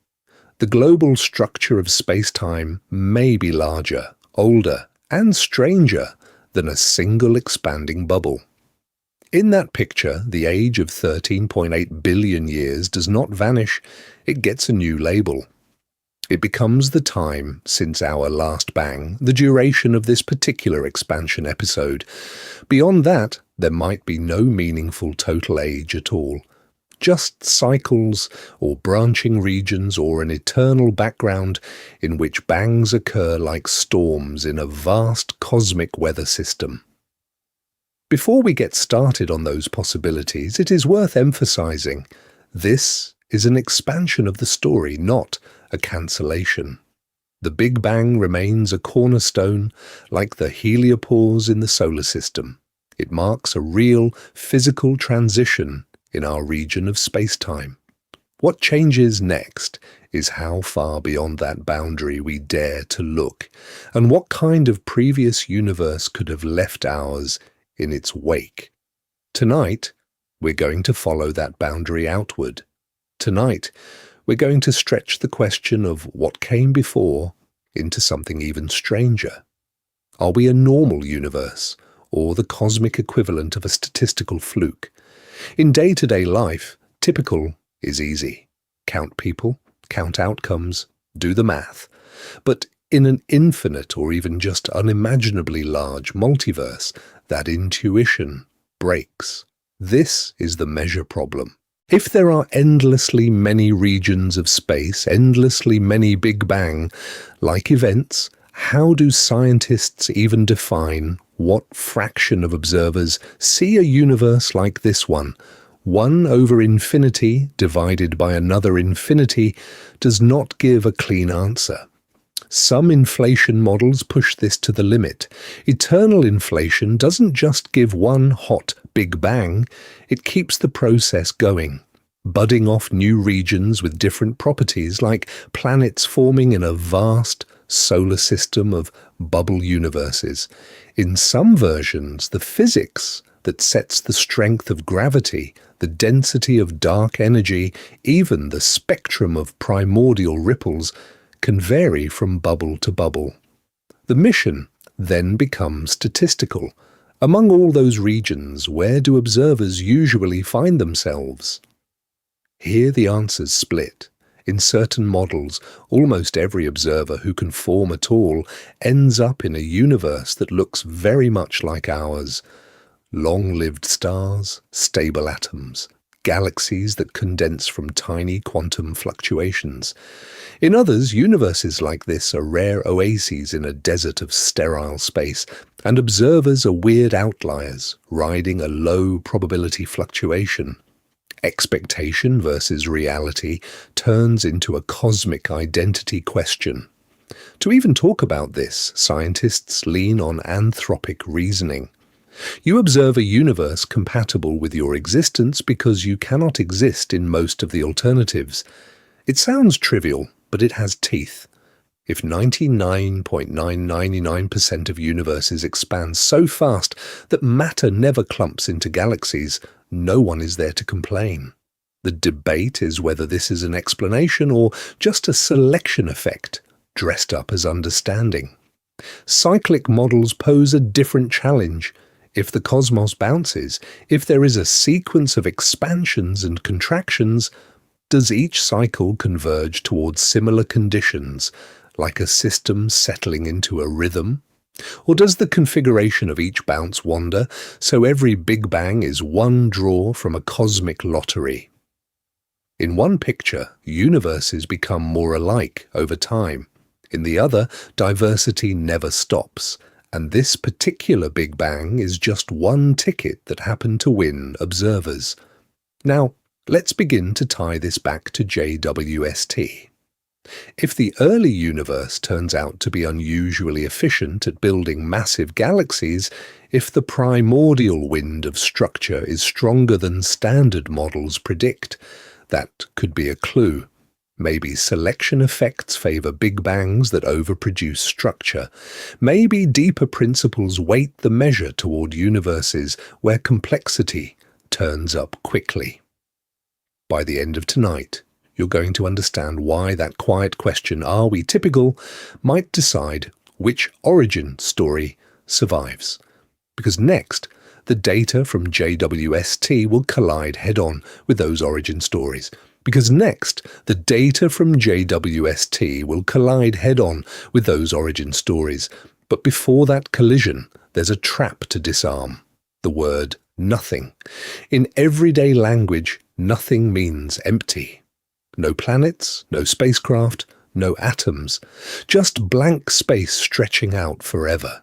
That picture feels clean and intuitive. It is also completely wrong in modern physics. Tonight, we're going to interrupt that intuition, take the best vacuum humans can make. Pump a chamber down until almost every molecule is gone. Instruments say there's practically no matter left. To everyday thinking, that's nothing. But even that chamber is sitting inside the solar system, inside the galaxy, inside a web of fields that never actually turn off. Electromagnetic fields, gravitational fields, quantum fields that extend across all of space. In quantum field theory, those fields are the starting point, not particles. Fields fill space the way the solar wind fills the heliosphere. What we call a particle is just a ripple, a localized excitation riding on top of a field that's already there. So, what is nothing in this picture? Not the absence of a field. The fields cannot be removed. Nothing is a very specific state of them, the vacuum state, their lowest energy configuration. And that vacuum is not quiet. Even when no real particles are present, the fields fluctuate. Virtual pairs flicker in and out. Energies jitter. Over tiny scales, the vacuum behaves less like a blank sheet and more like a restless sea.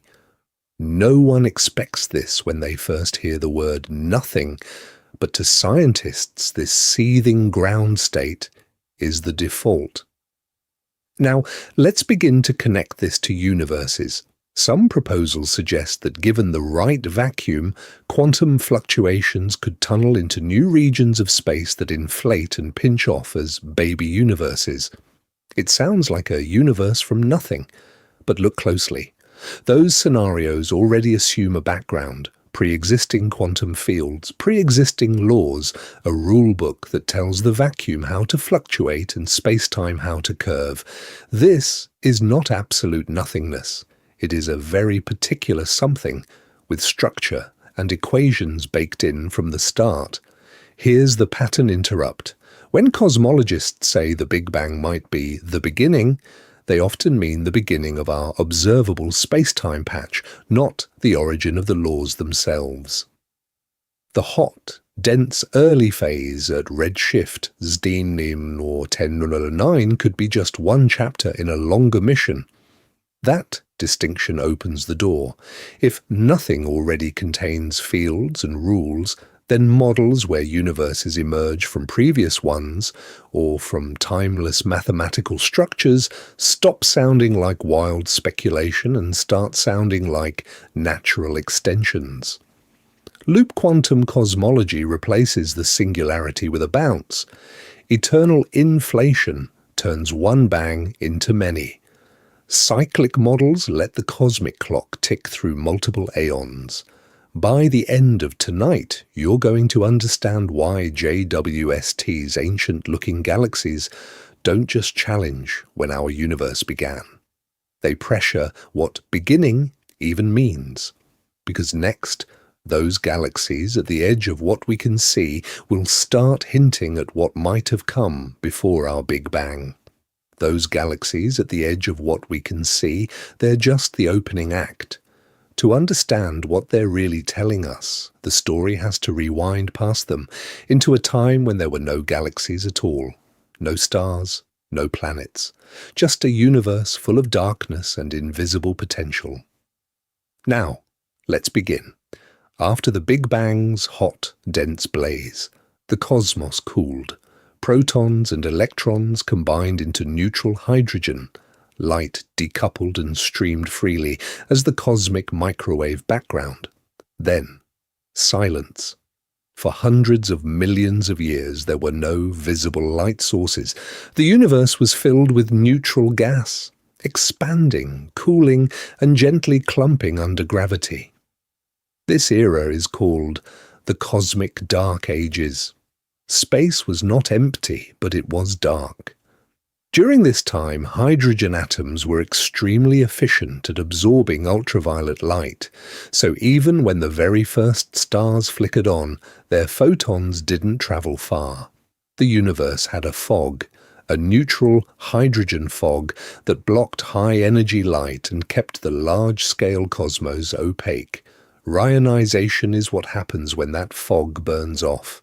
The first generations of stars and galaxies ignite, pour out ultraviolet radiation, and start tearing electrons off hydrogen atoms again. The gas between galaxies goes from neutral to ionized. The boundary between dark and light shifts.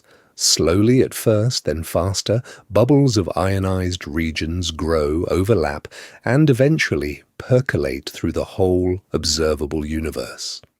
By the end of tonight, you're going to understand why that transition is one of the most sensitive tests of our origin stories. This is where JWST's mission becomes surgical. Those unexpectedly mature galaxies at redshifts 10, 12, even 13 are not just curiosities. They are potential engines of reionization. By measuring how many of them exist, how bright they are in ultraviolet, and how their light is filtered by intervening hydrogen, scientists can reconstruct how quickly the fog lifted across cosmic time. Prediction versus observation now matters at the percent level. Standard models say structure should grow slowly from tiny quantum fluctuations stretched by inflation. Rionization should start around 400 million years after the Big Bang and finish by about 1 billion years, in a patchy, gradual way. If JWST finds that huge regions are already ionized far earlier, or that the patchiness has the wrong scale, the implication is brutal. Something about the initial conditions was different. No one expects the Dark Ages to carry a signature from a previous universe. No one predicts that enhanced small-scale fluctuations could be an inheritance from an earlier cycle or exotic inflationary phase. And absolutely no one anticipates that the pattern of ancient hydrogen fog might be our first indirect clue. Yet that is exactly what's on the line.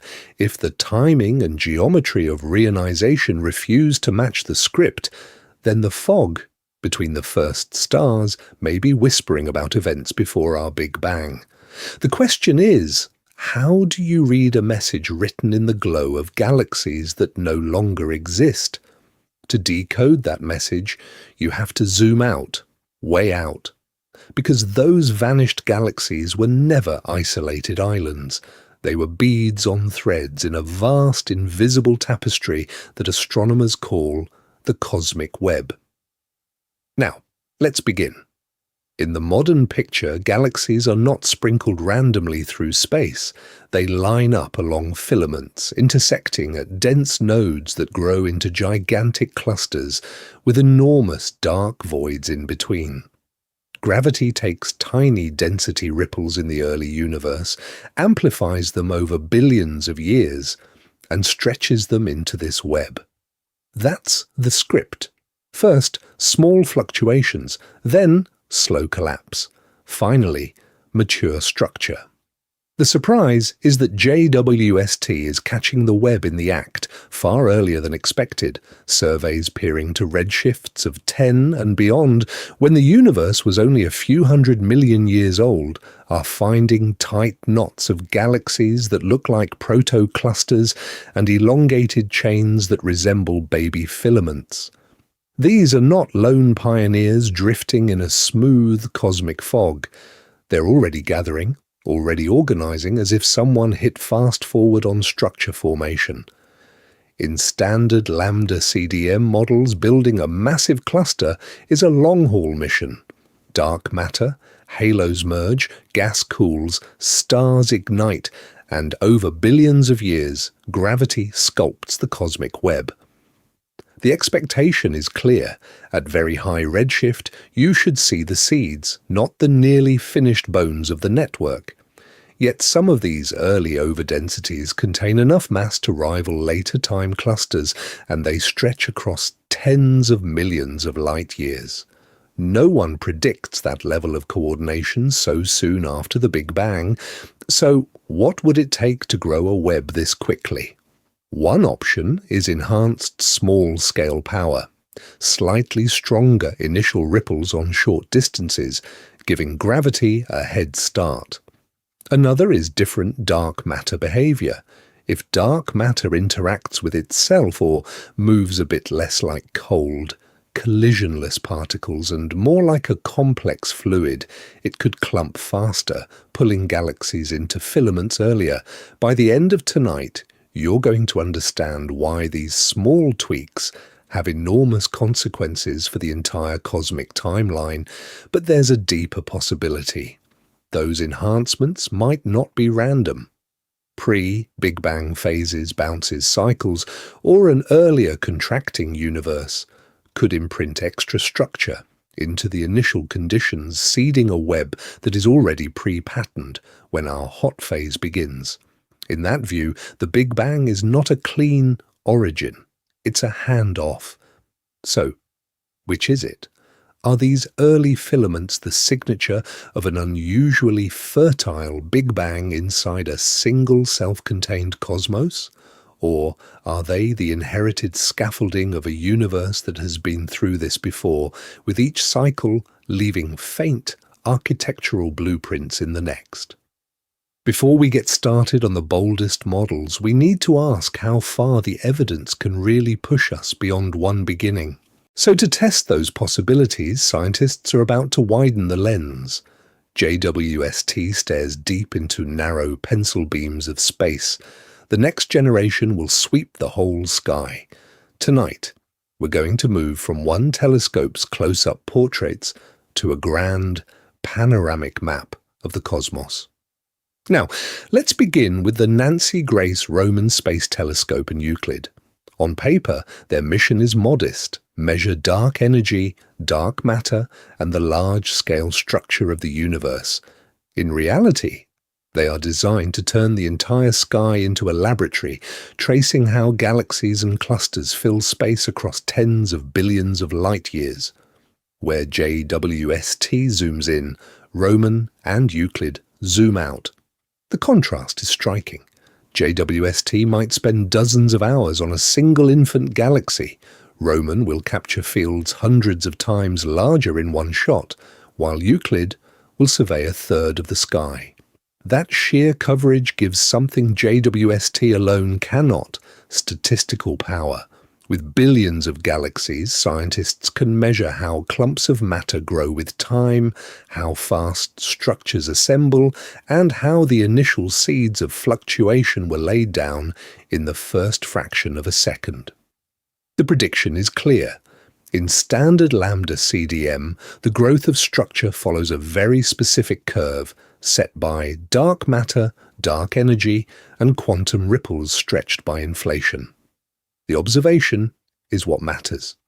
If Roman's weak lensing maps and Euclid's galaxy redshift surveys show a universe that clumps too quickly, or too slowly, or with the wrong pattern of large-scale filaments, then the initial conditions from our Big Bang may not be the whole story. But light from galaxies is only half the signal. Before the first stars, the universe was filled with neutral hydrogen, invisible to JWST's infrared eyes. That's where 21-centimeter experiments come in, led by the Square Kilometre Array. Instead of tracing galaxies, SKA will trace the hydrogen between them, using its faint radio line to map the cosmic web during the Dark Ages and reionization. No one expects that map to be simple.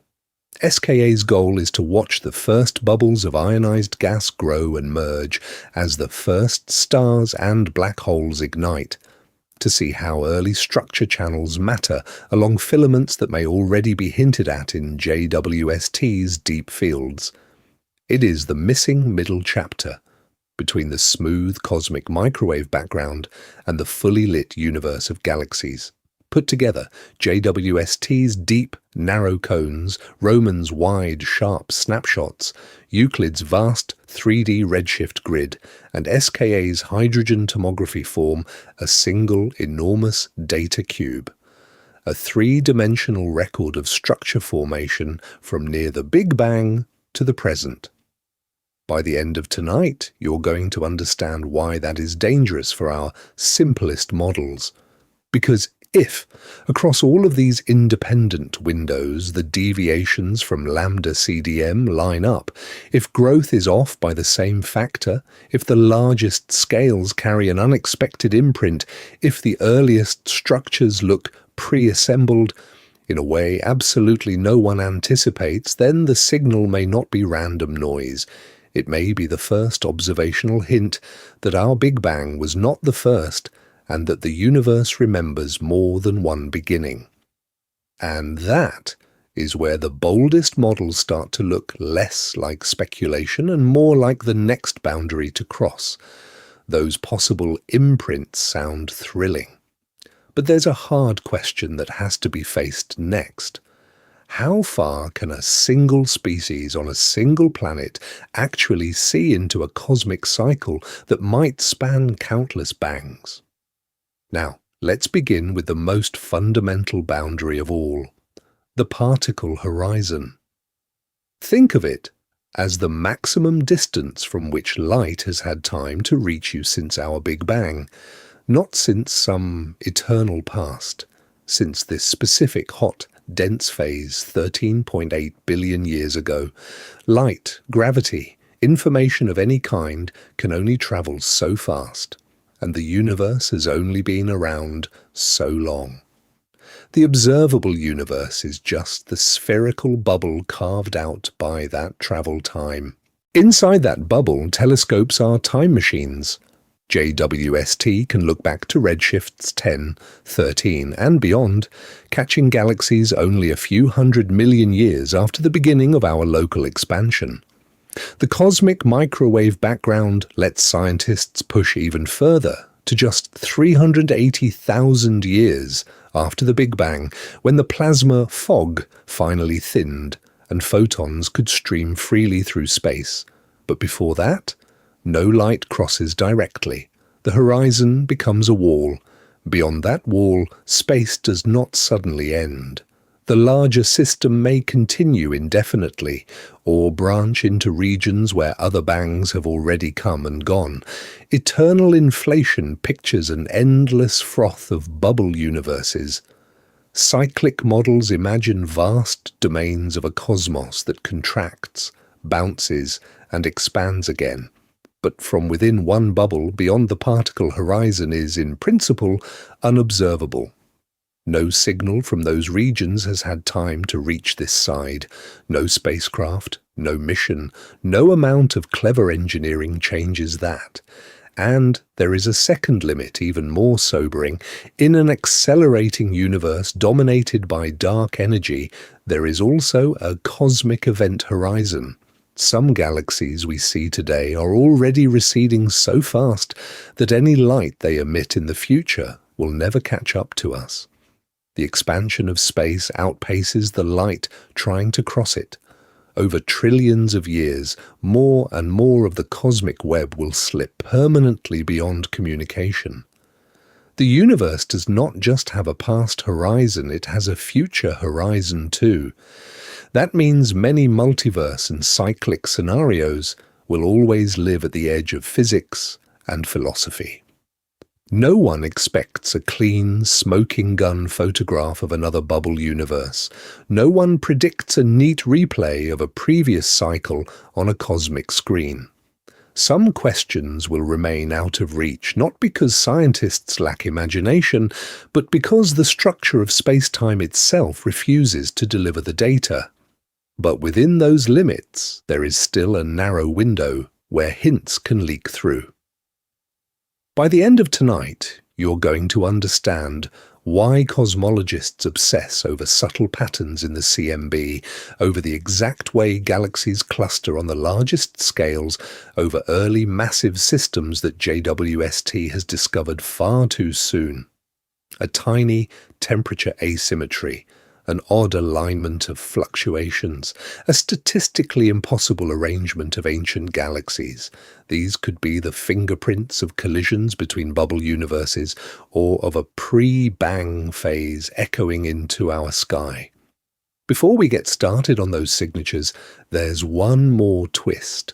Horizons do not just hide information. Sometimes they distort it in very specific, testable ways, and that is where the next surprise waits. Horizons distort what can be seen. But what if the biggest distortion is in the story told about the beginning itself? Tonight, we're going to lean over that conceptual boundary and ask what it really means if there was no first bang at all. The classic picture is simple. Time, space, matter, energy, all erupting 13.8 billion years ago from a single blazing origin, a clean starting gun. But if JWST's galaxies and those strange large-scale fluctuations point to earlier cycles or to regions beyond our bubble, the question, why did it begin, starts to evaporate. There was no single beginning to explain. There was only a process that had always been unfolding. That is a pattern interrupt for the human brain. Narratives in this solar system usually run from page 1 to page last. Birth, middle, end. An eternal or cyclic cosmos breaks that instinct. The focus shifts from origins to patterns. If there were countless bangs or an endless multiverse of expanding bubbles, the real mystery becomes, why do the same structures, the same laws, keep reappearing? Why does gravity follow the same equation in every pocket of space that scientists can observe? Why does the cosmic microwave background show nearly the same temperature in every direction, even if there were phases before ours? In a cyclic mission, the question is not what lit the first fuse, but what resets the system, and why does the reset look so familiar each time? That moves the search from a single miraculous spark to the deep rules that govern every spark. By the end of tonight, you're going to understand that this is not a downgrade in meaning, it is an escalation. This hits human stories directly. Many cultures, many religions carry creation moments, a god speaking, a cosmic egg cracking, a primeval ocean parting as the first land rises. A universe with many bangs does not erase those images, it reframes them. Creation becomes less like a one-time command and more like a rhythm, a heartbeat. Worlds emerge, dissolve, and emerge again, while the underlying score, the laws of physics, plays on. No one expects that to feel comfortable at first. No one predicts that a species that measures time in heartbeats and generations will easily accept a timeline with no starting edge. And absolutely no one anticipates how quickly the imagination adapts once the idea lands. Meaning may not depend on being near the first moment, but on recognizing a place inside a vast, ongoing process. You are not at the origin. You are in the middle of a mission whose launch date may not even be defined, yet that does not shrink the role of this tiny planet orbiting an ordinary star. It amplifies it. A fragile, tool-building species has taken spacecraft, mirrors, and detectors and pushed understanding of the boundary between our universe and whatever came before. Even if the ultimate answer, first bang or endless cycle, never becomes fully clear, the act of chasing it with instruments like JWST is itself a kind of creation.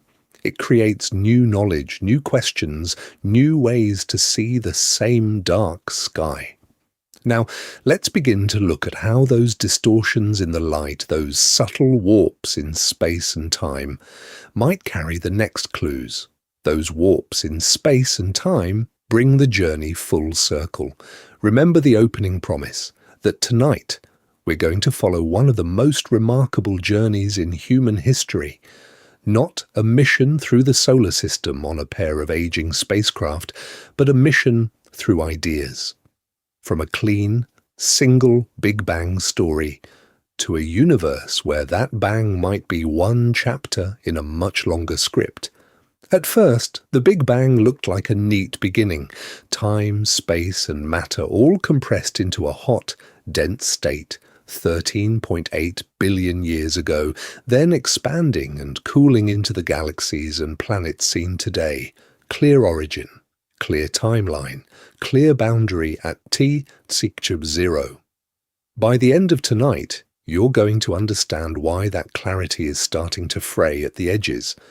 JWST is doing to the beginning what Voyager did to the edge of the solar system. Voyager headed outward and crossed a boundary scientists thought they understood, a sharp termination shock, a clean heliopause, then interstellar space beyond. Instead, the data showed a messy, layered transition, with magnetic fields twisting and solar wind particles leaking far past where models said they should stop. JWST is now pushing against a different boundary, the horizon of the early universe. It looks back not just billions of miles, but billions of years toward the first few 100 million years after the Big Bang. The expectation is simple: young, tiny galaxies, slow build-up of structure, a universe learning to form stars. That is not what it is seeing. Some of the galaxies JWST has discovered at redshifts greater than 10 look too big, too bright, too mature for their place in cosmic time. Stellar masses approaching those of the Milky Way only 300 or 400 million years after the beginning. Heavy elements already present, complex structure where models predicted fragile newborn systems just emerging from the dark. The boundary was supposed to be sharp. Before the Big Bang, nothing. After, everything. No one expects the data to whisper that the beginning might be more like Voyager's heliopause, extended, fuzzy, and structured. No one predicts that a telescope designed to study exoplanets and distant galaxies would tug on the foundations of the entire cosmological timeline, and absolutely no one anticipates how quickly those foundations might shift once precision light from the early universe is on the table. This is the real journey. Outward in space, yes, but also backward in time and downward into the bedrock of reality. Each new galaxy at impossible redshift is a probe, pushing into the conceptual equivalent of interstellar space, where the simple Big Bang picture starts to give way. In the next step, these threads come together. The classic hot Big Bang, JWST's two early giants, and the wild idea that there could be multiple bangs, multiple cycles, or even a vast multiverse. Now, let's begin to weave them into a single mental picture you can carry whenever you look up at the night sky. So here's the new picture. Instead of one lonely beginning, you're going to build a layered universe in your head. A beginning inside a beginning, wrapped in something even stranger, beyond. Tonight, We're going to stack these layers until the Big Bang feels less like a single event and more like one neighborhood in a much larger cosmic city. Start with the innermost layer. This is the classic hot Big Bang, a phase where space was unimaginably hot, dense, and rapidly expanding. Hydrogen and helium plasma, blinding radiation, no planets, no stars, no galaxies yet.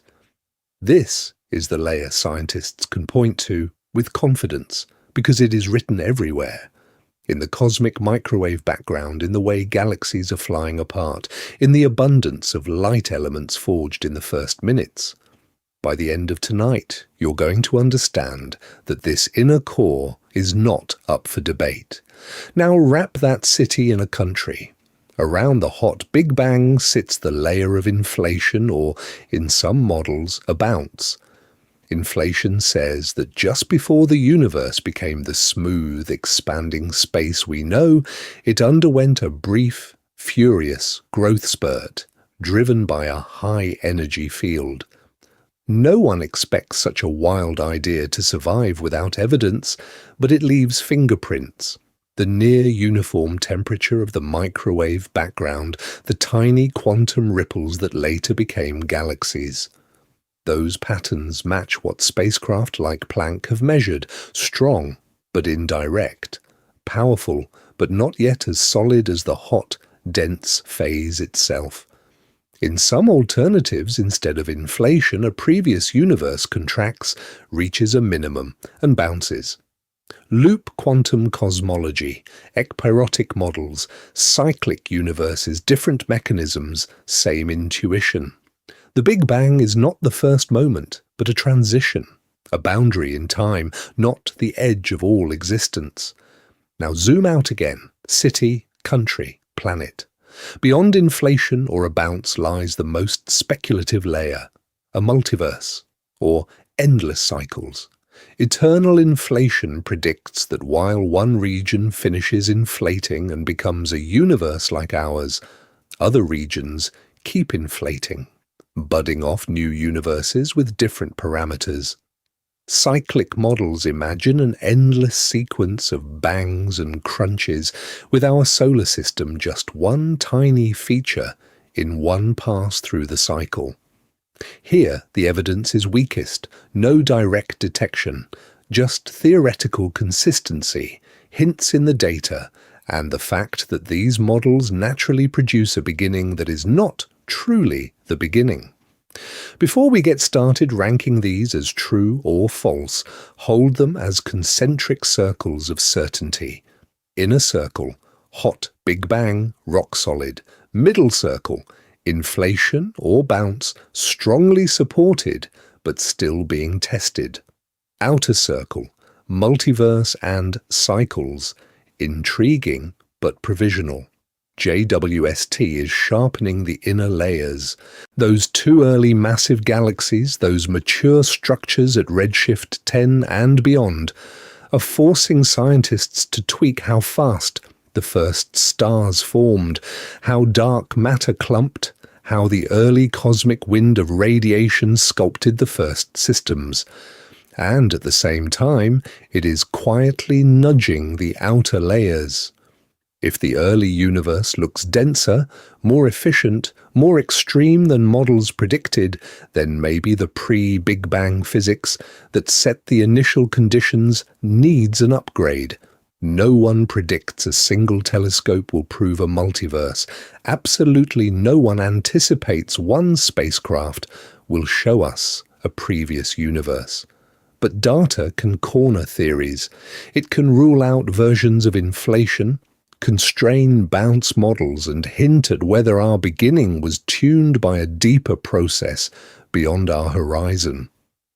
In the next section, this layered mental model meets the hardest question of all. What, if anything, does it mean to talk about a before the beginning? So what has actually changed? Because when a new spacecraft stares this deep into space, it's tempting to declare everything broken. But cosmology is not in ruins. It's in the middle of a stress test. Before we get started, remember what JWST really is, a mission designed to catch ancient light. It isn't rewriting the entire story of the solar system and the cosmos, it's sharpening the focus on the first chapters, where galaxies ignite, the cosmic fog lifts, and the universe transitions from simple to structured. First, the part that has moved the most. JWST has shattered expectations about how quickly galaxies can form and grow. Designed predictions said small, messy, slowly assembling systems in the first few 100 million years. Observations say bright, massive candidates at redshift 10, 12, even beyond 13, some with stellar masses approaching modern galaxies. No one expects that level of maturity so early. No one predicts that much star formation packed into such a short cosmic moment. Second, diversity. The early universe was supposed to be a little more uniform in its visible structures, mostly tiny, irregular galaxies still learning how to be galaxies at all. Instead, JWST has discovered a surprising mix of compact disks, clumpy starbursts, and strange red systems that may already be dusty. The variety is a pattern interrupt. It tells scientists that the pathways from dark matter halo to full-fledged galaxy are more numerous and more efficient than the standard models assumed. Third, Ryanization. The old picture was a relatively smooth, gradual transition as ultraviolet light from the first stars and galaxies burned away, the neutral hydrogen fog. JWST reveals a patchier, more complex, possibly earlier process, with bright galaxies and maybe even accreting black holes punching holes in the fog faster than models predicted. The timing and topology of this cosmic boundary are suddenly in play. Now, what has not changed? The universe still expands. Redshift still tracks distance and time. The cosmic microwave background still shows a hot, dense early phase that cools as space stretches. Big Bang cosmology, as a framework, still explains the broad strokes. Primordial light elements, large-scale structure, the overall age and evolution of the system. By the end of tonight, you're going to understand that these tensions are not a failure of science. They're its engine. Prediction versus observation, theory versus data. JWST has opened new cracks between what models say the first billion years should look like and what the telescope actually sees. Into those cracks flow possibilities. New astrophysics of star formation, modified dark matter behavior, or even hints that our beginning was seeded by a previous cycle beyond our horizon. Calling the Big Bang one of many is not a rejection of this success. It's an extrapolation of its most powerful ideas, expansion, quantum fluctuations, inflation, into regimes we cannot yet test directly. Tonight, we're going to push that extrapolation to its limit, and then ask a harder question. If the data keep favoring a universe with many beginnings, how would we ever know which one was truly first? So, to feel what that means, you need to upgrade your mental timeline of the universe. Not throw it away, upgrade it. Now, let's begin. Start with the version every documentary has drilled into your head. 13.8 billion years ago. A hot Big Bang. Space itself expanding, matter compressed into a blazing plasma, where atoms cannot exist. A few 100,000 years later, the universe cools enough for electrons and nuclei to combine. Light finally travels freely, leaving behind the cosmic microwave background, that faint afterglow scientists mapped with almost absurd precision. Then come the Dark Ages. No stars yet, just neutral hydrogen filling expanding space. Gravity slowly amplifies tiny density ripples seeded by quantum fluctuations into growing clumps. After tens to hundreds of millions of years, the first stars ignite, short-lived, massive, violent. They flood the cosmos with ultraviolet light, carve ionized bubbles in the gas, and forge heavier elements. Galaxies assemble. Planets form around later generations of stars. On one small world in one average solar system, chemistry crosses a boundary and becomes life. Much later, that life builds spacecraft, points telescopes like JWST into deep space, and starts to understand this whole arc. That is the familiar story, designed as a clean beginning at T-0. But no one expects a clean beginning to survive contact with new data forever. Now add the prequel layer. Before the hot, glowing plasma, the universe may have gone through a very different phase. In many models, there is an inflationary era, space expanding faster than any wind, stretching quantum fluctuations to cosmic scales. In others, there is a slow, ultra-smooth contraction that sets up the conditions for a bounce. In brain world pictures, higher dimensional sheets of space drift and collide, and that collision is what is recognized as our Big Bang. Different scripts, same goal. Explain why the universe looks so uniform on large scales, yet sprinkled with just the right irregularities for galaxies to form. Extend the timeline further, and something unsettling happens. That prequel might not be a one-off. In cyclic cosmology's contraction, bounce, and expansion repeat, turning the universe into a long chain of cosmic seasons. In eternal inflation, most of space keeps inflating, while pockets peel off as bubble universes, each with its own Big Bang, its own laws, its own planets, and missions and boundaries. Here is a way to visualize it. Draw your usual timeline from left to right. Big Bang, CMB, Dark Ages, first galaxies, solar systems, life. You watching this. Now shade a thick region to the left of T-0. That shaded band is not empty. It is a placeholder for inflation, for bounces, for brains, for cycles, for all the pre-Big Bang physics scientists have proposed, but not yet pinned down. Pattern interrupt. JWST is not looking into that shaded region. It cannot. But it is pushing the visible part of the line closer and closer to T-0, finding massive galaxies at redshifts above 10, compressing the gap between what can be seen and where the deepest mysteries begin. By the end of tonight, you're going to understand why shrinking that gap might force cosmology to choose between a single beginning and a universe with many. So, what would it actually take to push cosmology to choose? Not another dramatic press release, but numbers, ratios, tiny wiggles in the sky that either line up with a one-off Big Bang or whisper that our explosion was just one in a long series. Now, let's begin with inflation's fingerprints. In the standard picture, a brief burst of faster-than-light expansion seeds quantum fluctuations, which later grow into galaxies and planets. That story predicts a very specific balance between two kinds of ripples in the early universe, scalar waves in the density of matter and tensor waves in the fabric of space itself. The ratio between them is called the tensor to scalar ratio, R. Measure R precisely, and entire families of models live or die.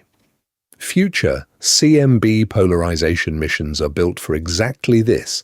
They will stare at the sky, looking for a delicate swirl pattern in the microwave background's polarization. If R is large enough, simple, high-energy inflation wins. If R is vanishingly small, many dramatic single-bang models are in trouble, and low-energy, cyclic, or emergent scenarios move to the front of the line. But R is only half the story. The spectral index, NS, tells you how the strength of fluctuations changes with scale from galaxy cluster sizes down to the smallest wavelengths the CMB can see. Standard inflation predicts something very close to, but not exactly, 1. Deviations from that, especially if they bend in strange ways at different scales, could hint at a pre-Big Bang phase, a bounce, or extra fields that were active before our hot phase began. Then there is the question of how random the primordial pattern really was.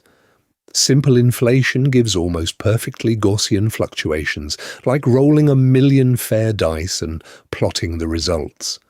More exotic pre-Big Bang scenarios often leave non-Gaussian scars, subtle correlations between regions that should not be talking to each other. Future maps of CMB polarization, combined with vast surveys of galaxy clustering, can hunt for those non-Gaussian signatures. No one expects a giant neon sign saying previous universe here, but a statistically impossible pattern would be just as loud. Tonight, we're going to push even deeper into an era no telescope has ever seen directly, the cosmic dark ages. Long before the first bright galaxies, JWST has discovered neutral hydrogen-filled space.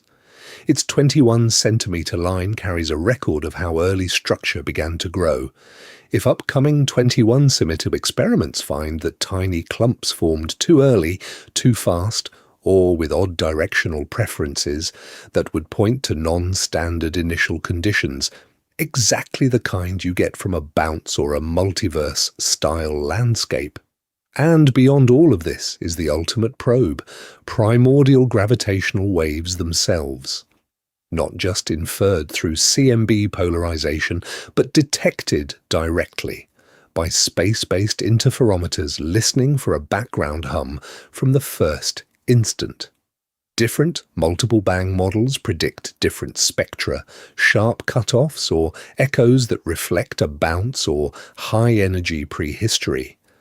Absolutely no one anticipates this to be easy, but if that background is found, its shape could rule out entire classes of beginnings. So even if no spacecraft ever crosses into another universe, the mission is not hopeless. By the end of tonight, you're going to understand that circumstantial evidence can be overwhelming. With each new map of polarization, each 21-centimeter signal from the Dark Ages, each constraint on gravitational waves, scientists are tightening the boundary between a lonely, single Big Bang and a cosmos where our explosion is just one event in a much larger system. The next section will ask what it means for us if the data point toward the latter. So, if our Big Bang might be one of many, does that mean the doors are blown wide open and anything goes? Not quite. Before we get started on wild visions of infinite worlds, this is where expectations and reality need to be pulled back into the same orbit. Cosmology is not a menu of cool ideas where every theory gets a trophy. Models live or die by data. If a cyclic universe, a bounce, or a multiverse is proposed, it has to reproduce the redshift, distance relation of galaxies, the detailed power spectrum of the cosmic microwave background, the abundances of hydrogen and helium, and the way structure grows under gravity. Tonight, we're going to keep that boundary crystal clear. Speculation is cheap. Matching observations across all of space and time is brutally hard. That's why JWST has not disproven the Big Bang, not even close. Those massive, surprisingly mature galaxies at redshift 10, 12, maybe 13 are real puzzles. They push on how fast the first stars and dark matter halos can assemble, but they still sit inside an expanding universe whose early phase was hot, dense, and filled with a blinding radiation field. The microwave background, the Hubble expansion, the way the intergalactic medium is ionized, these all still point to a Big Bang-style beginning. Think about it like this. Designed for a simple, smooth expansion from a nearly uniform early plasma, the standard model predicts a certain timeline for when big galaxies should appear. JWST discovered some that seem ahead of schedule. That is tension at the edge of the theory, not a demolition of the whole structure. No one predicts that a few early overachiever galaxies erase the entire framework any more than Mercury's orbit erased gravity. And that brings up meaning. If there is a multiverse or a cyclic sequence of bangs and crunches, does that make this universe meaningless? The opposite. In a vast cosmic system of many regions, the fact that this particular patch has planets, chemistry, and observers becomes a sharper question. Why do the constants have these values? Why does the cosmic dark energy density allow galaxies to form instead of tearing space apart too quickly? In a single-shot universe, those are brute facts. In a larger ensemble, they become clues. Scientists are not abandoning the Big Bang. They are doing to it what general relativity did to Newton. Newtonian gravity still flies spacecraft through the solar system. General relativity extends it, explains more, and reveals where Newton breaks down. By the end of tonight, you're going to understand that the same thing is happening here, extending the Big Bang with quantum gravity, inflation, or bounces, not throwing it away. Uncertainty at the frontier is not a bug in science. It is the feature that points to the next mission. The biggest surprises live where theory and observation are just beginning to clash. No one expects that region to be comfortable. No one predicts it will be neat, and absolutely no one anticipates that it will stay that way for long. In the next section, the journey goes from equations to existence, what these possible many-bang scenarios might mean for time, for origins, and for the future fate of our universe. So what does all of this actually mean for you, sitting under a sky that might be just one chapter in a much longer cosmic story? If our Big Bang is not the first, not the only, but one among many bangs, then every breath, every thought is balanced between fragility and astonishment. On one hand, a many-bang cosmos says this particular expansion, this exact solar system, this chain of planets and chemistry and biology is only one outcome among countless others.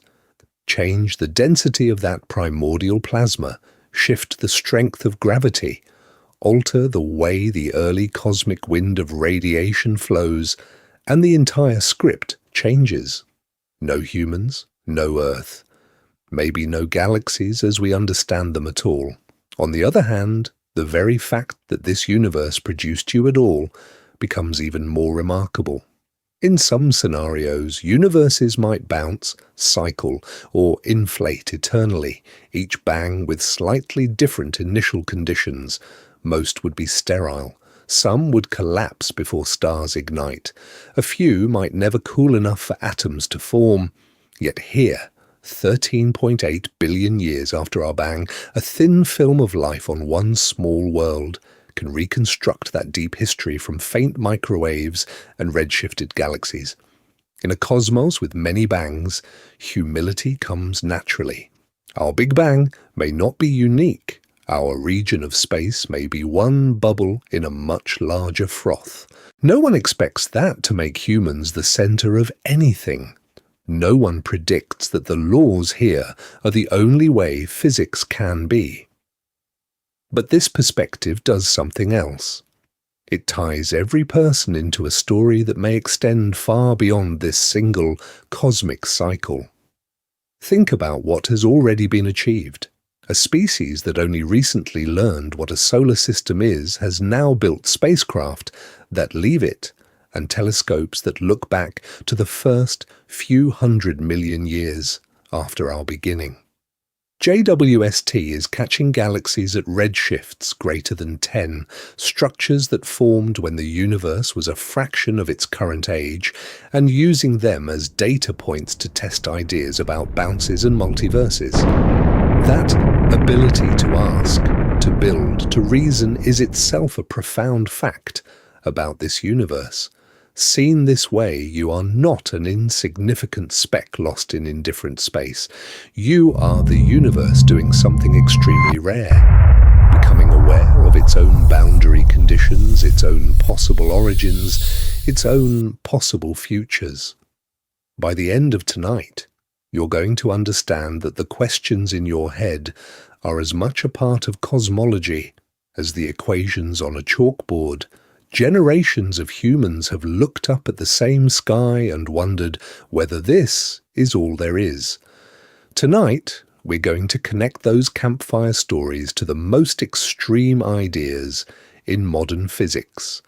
Because if our bang is only one among many, the real mystery is not just where universes come from, but what, if anything, they are ultimately for, and that is where the journey turns next.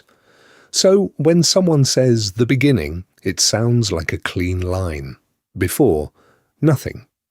After, everything. But if Voyager taught anything, it's that in space the most important lines are never clean. Before we get started on distant universes, remember the edge of our own solar system.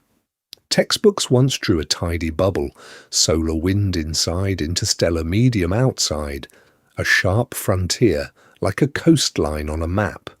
Then 2 aging spacecraft actually went there, and that simple boundary shattered into layers. First came the termination shock, where the solar wind suddenly slowed from supersonic to subsonic as it rammed into the gas between the stars. Farther out, the heliosheath, a turbulent, foaming region where particles and magnetic fields tangled and flowed. Only then, at very different distances for Voyager 1 and Voyager 2, did scientists discover the heliopause, the true boundary where the solar wind yields to the galactic wind of the interstellar medium. Designed for a 5-year mission to the outer planets, still working nearly 50 years later, sending back measurements from beyond the heliopause. No one expects a 1970s spacecraft with kilobytes of memory to redraw the solar system, but that is exactly what happened. Now, let's begin a different kind of edge, not the edge of the solar system, but the edge of time. The Big Bang used to be drawn the same way that old heliosphere was drawn, a single line at t but 0, a neat origin where space, time, and matter all appear at once. Tonight, we're going to watch JWST do to that picture what Voyager did to the textbook solar bubble. JWST was supposed to show the first small, primitive galaxies assembling slowly in a young universe. Instead, it is finding surprisingly massive, well-structured galaxies at redshifts greater than 10, existing when the universe was only a few 100 million years old. Expectation, a smooth fade-in from darkness to structure. Reality, bright, complex islands appearing almost immediately after the cosmic dawn. Pattern interrupt. What if the beginning is not a point, but a boundary zone? Just as the termination shock, heliosheath, and heliopause turned a simple edge into a layered transition, JWST hints that the Big Bang might mark one phase change in a deeper, perhaps cyclic, cosmic system, rather than an absolute start from nothing. By the end of tonight, you're going to understand that both missions are telling the same story in different arenas. First models are crude. Reality is layered, dynamic, and surprising. Voyager kept working far beyond its original mission and forced scientists to rebuild the solar system's edge from the data up. JWST is already exceeding expectations, and every new deep field has the potential to push the earliest galaxies, the first structures, even closer to what used to be called the beginning. And you are not watching this as a historical recap.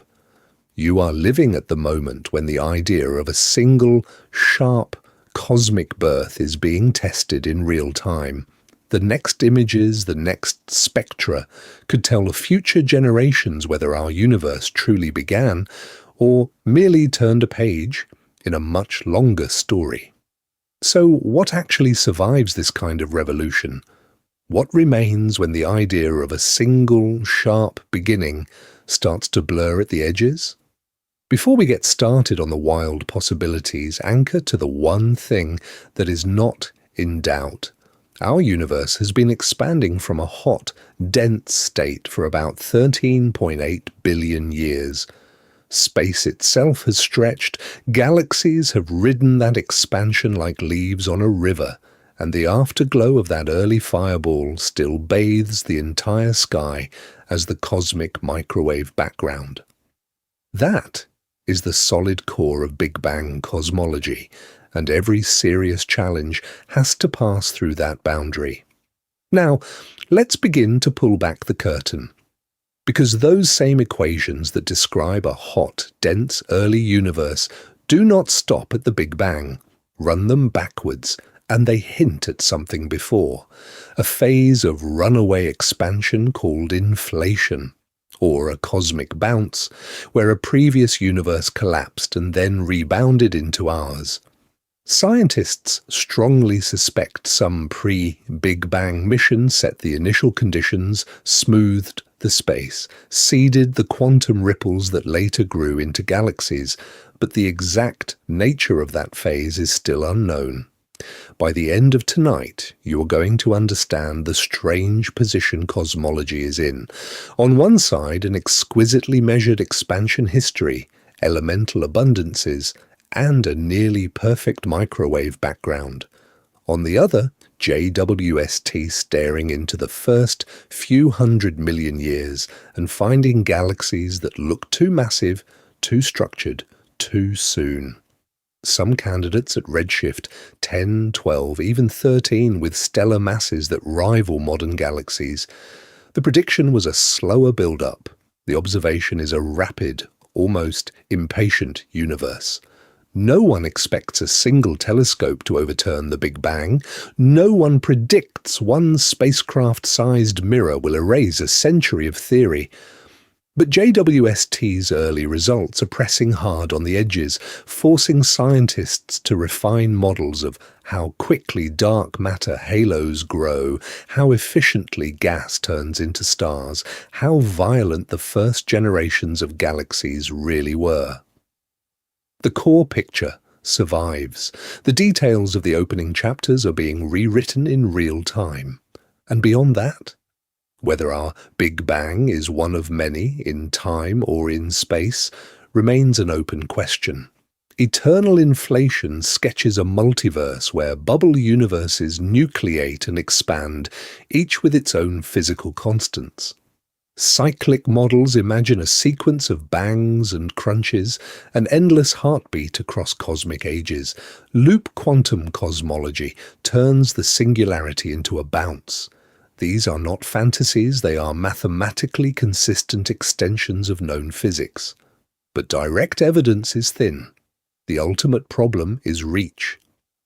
Just as the solar wind carves a heliosphere with a sharp edge, our observable universe has a horizon beyond which light has never had time to arrive. If other bangs, cycles, or structures lie beyond that horizon, their signals are stretched, diluted, erased by expansion. They may be forever inaccessible. And yet the fact that a species on a small planet around an ordinary star can even pose that possibility that the universe might be one chapter in a larger cosmic system is itself a mystery as deep as any multiverse. The data end. The questions do not. The data end. The questions do not. So here is the new sentence you get to carry out into the world. The Big Bang is the beginning of our observable universe's hot, dense expansion, not necessarily the absolute beginning of everything.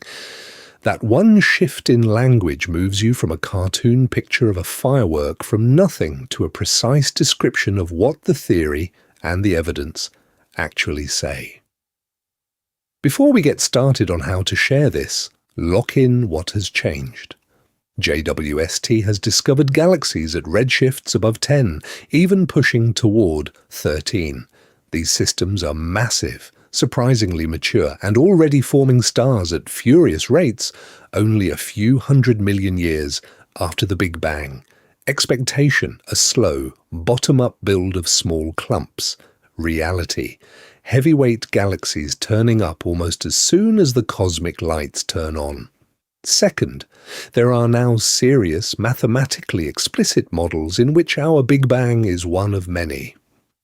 Loop quantum cosmology replaces the singularity with a bounce. Ekpyrotic and cyclic scenarios imagine brain-world collisions in a larger space. Eternal inflation turns the early universe into a frothing sea of bubble universes. Different mechanisms, same radical implication. Our hot, dense beginning may be a local event in a larger system. Third, and this is crucial, current data cannot yet decide between a single bang universe and a multiple bang, cyclic, or multiverse scenario. The cosmic microwave background still anchors a hot, early phase. Galaxy surveys and the solar system of cosmological parameters still favor lambda CDM. JWST is stressing the models, not overthrowing them. The boundary between what is ruled out and what is allowed is moving, not vanishing. Tonight, we're going to treat that as an invitation. When you talk about the Big Bang with friends, you can be more precise, more nuanced, and more open-ended. You can say scientists are confident the universe was once much hotter, denser, and smaller, that space itself has been expanding for about 13.8 billion years, and that beyond that, there might have been a bounce, an earlier phase, or even other universes entirely. By the end of tonight, you're going to understand that you now hold distinctions most casual conversations blur together. Big Bang is the hot expansion. Inflation is a brief, ultra-fast stretch that may generate a multiverse. A bounce is a contraction turning into expansion. A multiverse is a larger space in which many such expansions occur. 4 ideas, often thrown into one word, now cleanly separated in your mind. No one expects a late-night conversation about space to suddenly hinge on redshifts, cosmic wind, and quantum gravity. No one predicts a backyard debate about the beginning to pivot on whether our universe is one bubble in a larger inflating system. And absolutely no one anticipates that the next generation of telescopes could nudge that answer one way or the other, because the real twist is still ahead. What happens to meaning, to time, and to origin itself if the universe is not a one-off event, but part of a larger cosmic system? If the universe is not a one-off event, then this moment is not just about one beginning. It is about standing at the edge of the first light we can see, and realizing it might be only one frame in a much longer cosmic film. Out there, 1,000,000 miles from Earth, a single spacecraft hangs in the darkness, quietly collecting evidence. Picture JWST in that darkness, sunshield turned toward the sun, Earth, and Moon. Golden hexagonal mirrors facing the deep, cold side of space. Those mirrors are catching photons that left their galaxies when the universe was only a few 100 million years old. Each photon stretched by expansion, red-shifted into the infrared, carrying the imprint of stars that burned out billions of years before the solar system even existed. The original plan is simple. Build a telescope that can see the first galaxies. Launch it to a gravitational balance point beyond the reach of Earth's atmosphere and most of its heat. No one expects the images to be this sharp, this crowded, this full of massive, mature-looking systems so close to the Big Bang. No one predicts that a single mirror floating in the dark will pressure cosmologists to rethink how quickly structure can grow from quantum fluctuations and cooling gas. And absolutely no one anticipates how many people it would take to make that happen.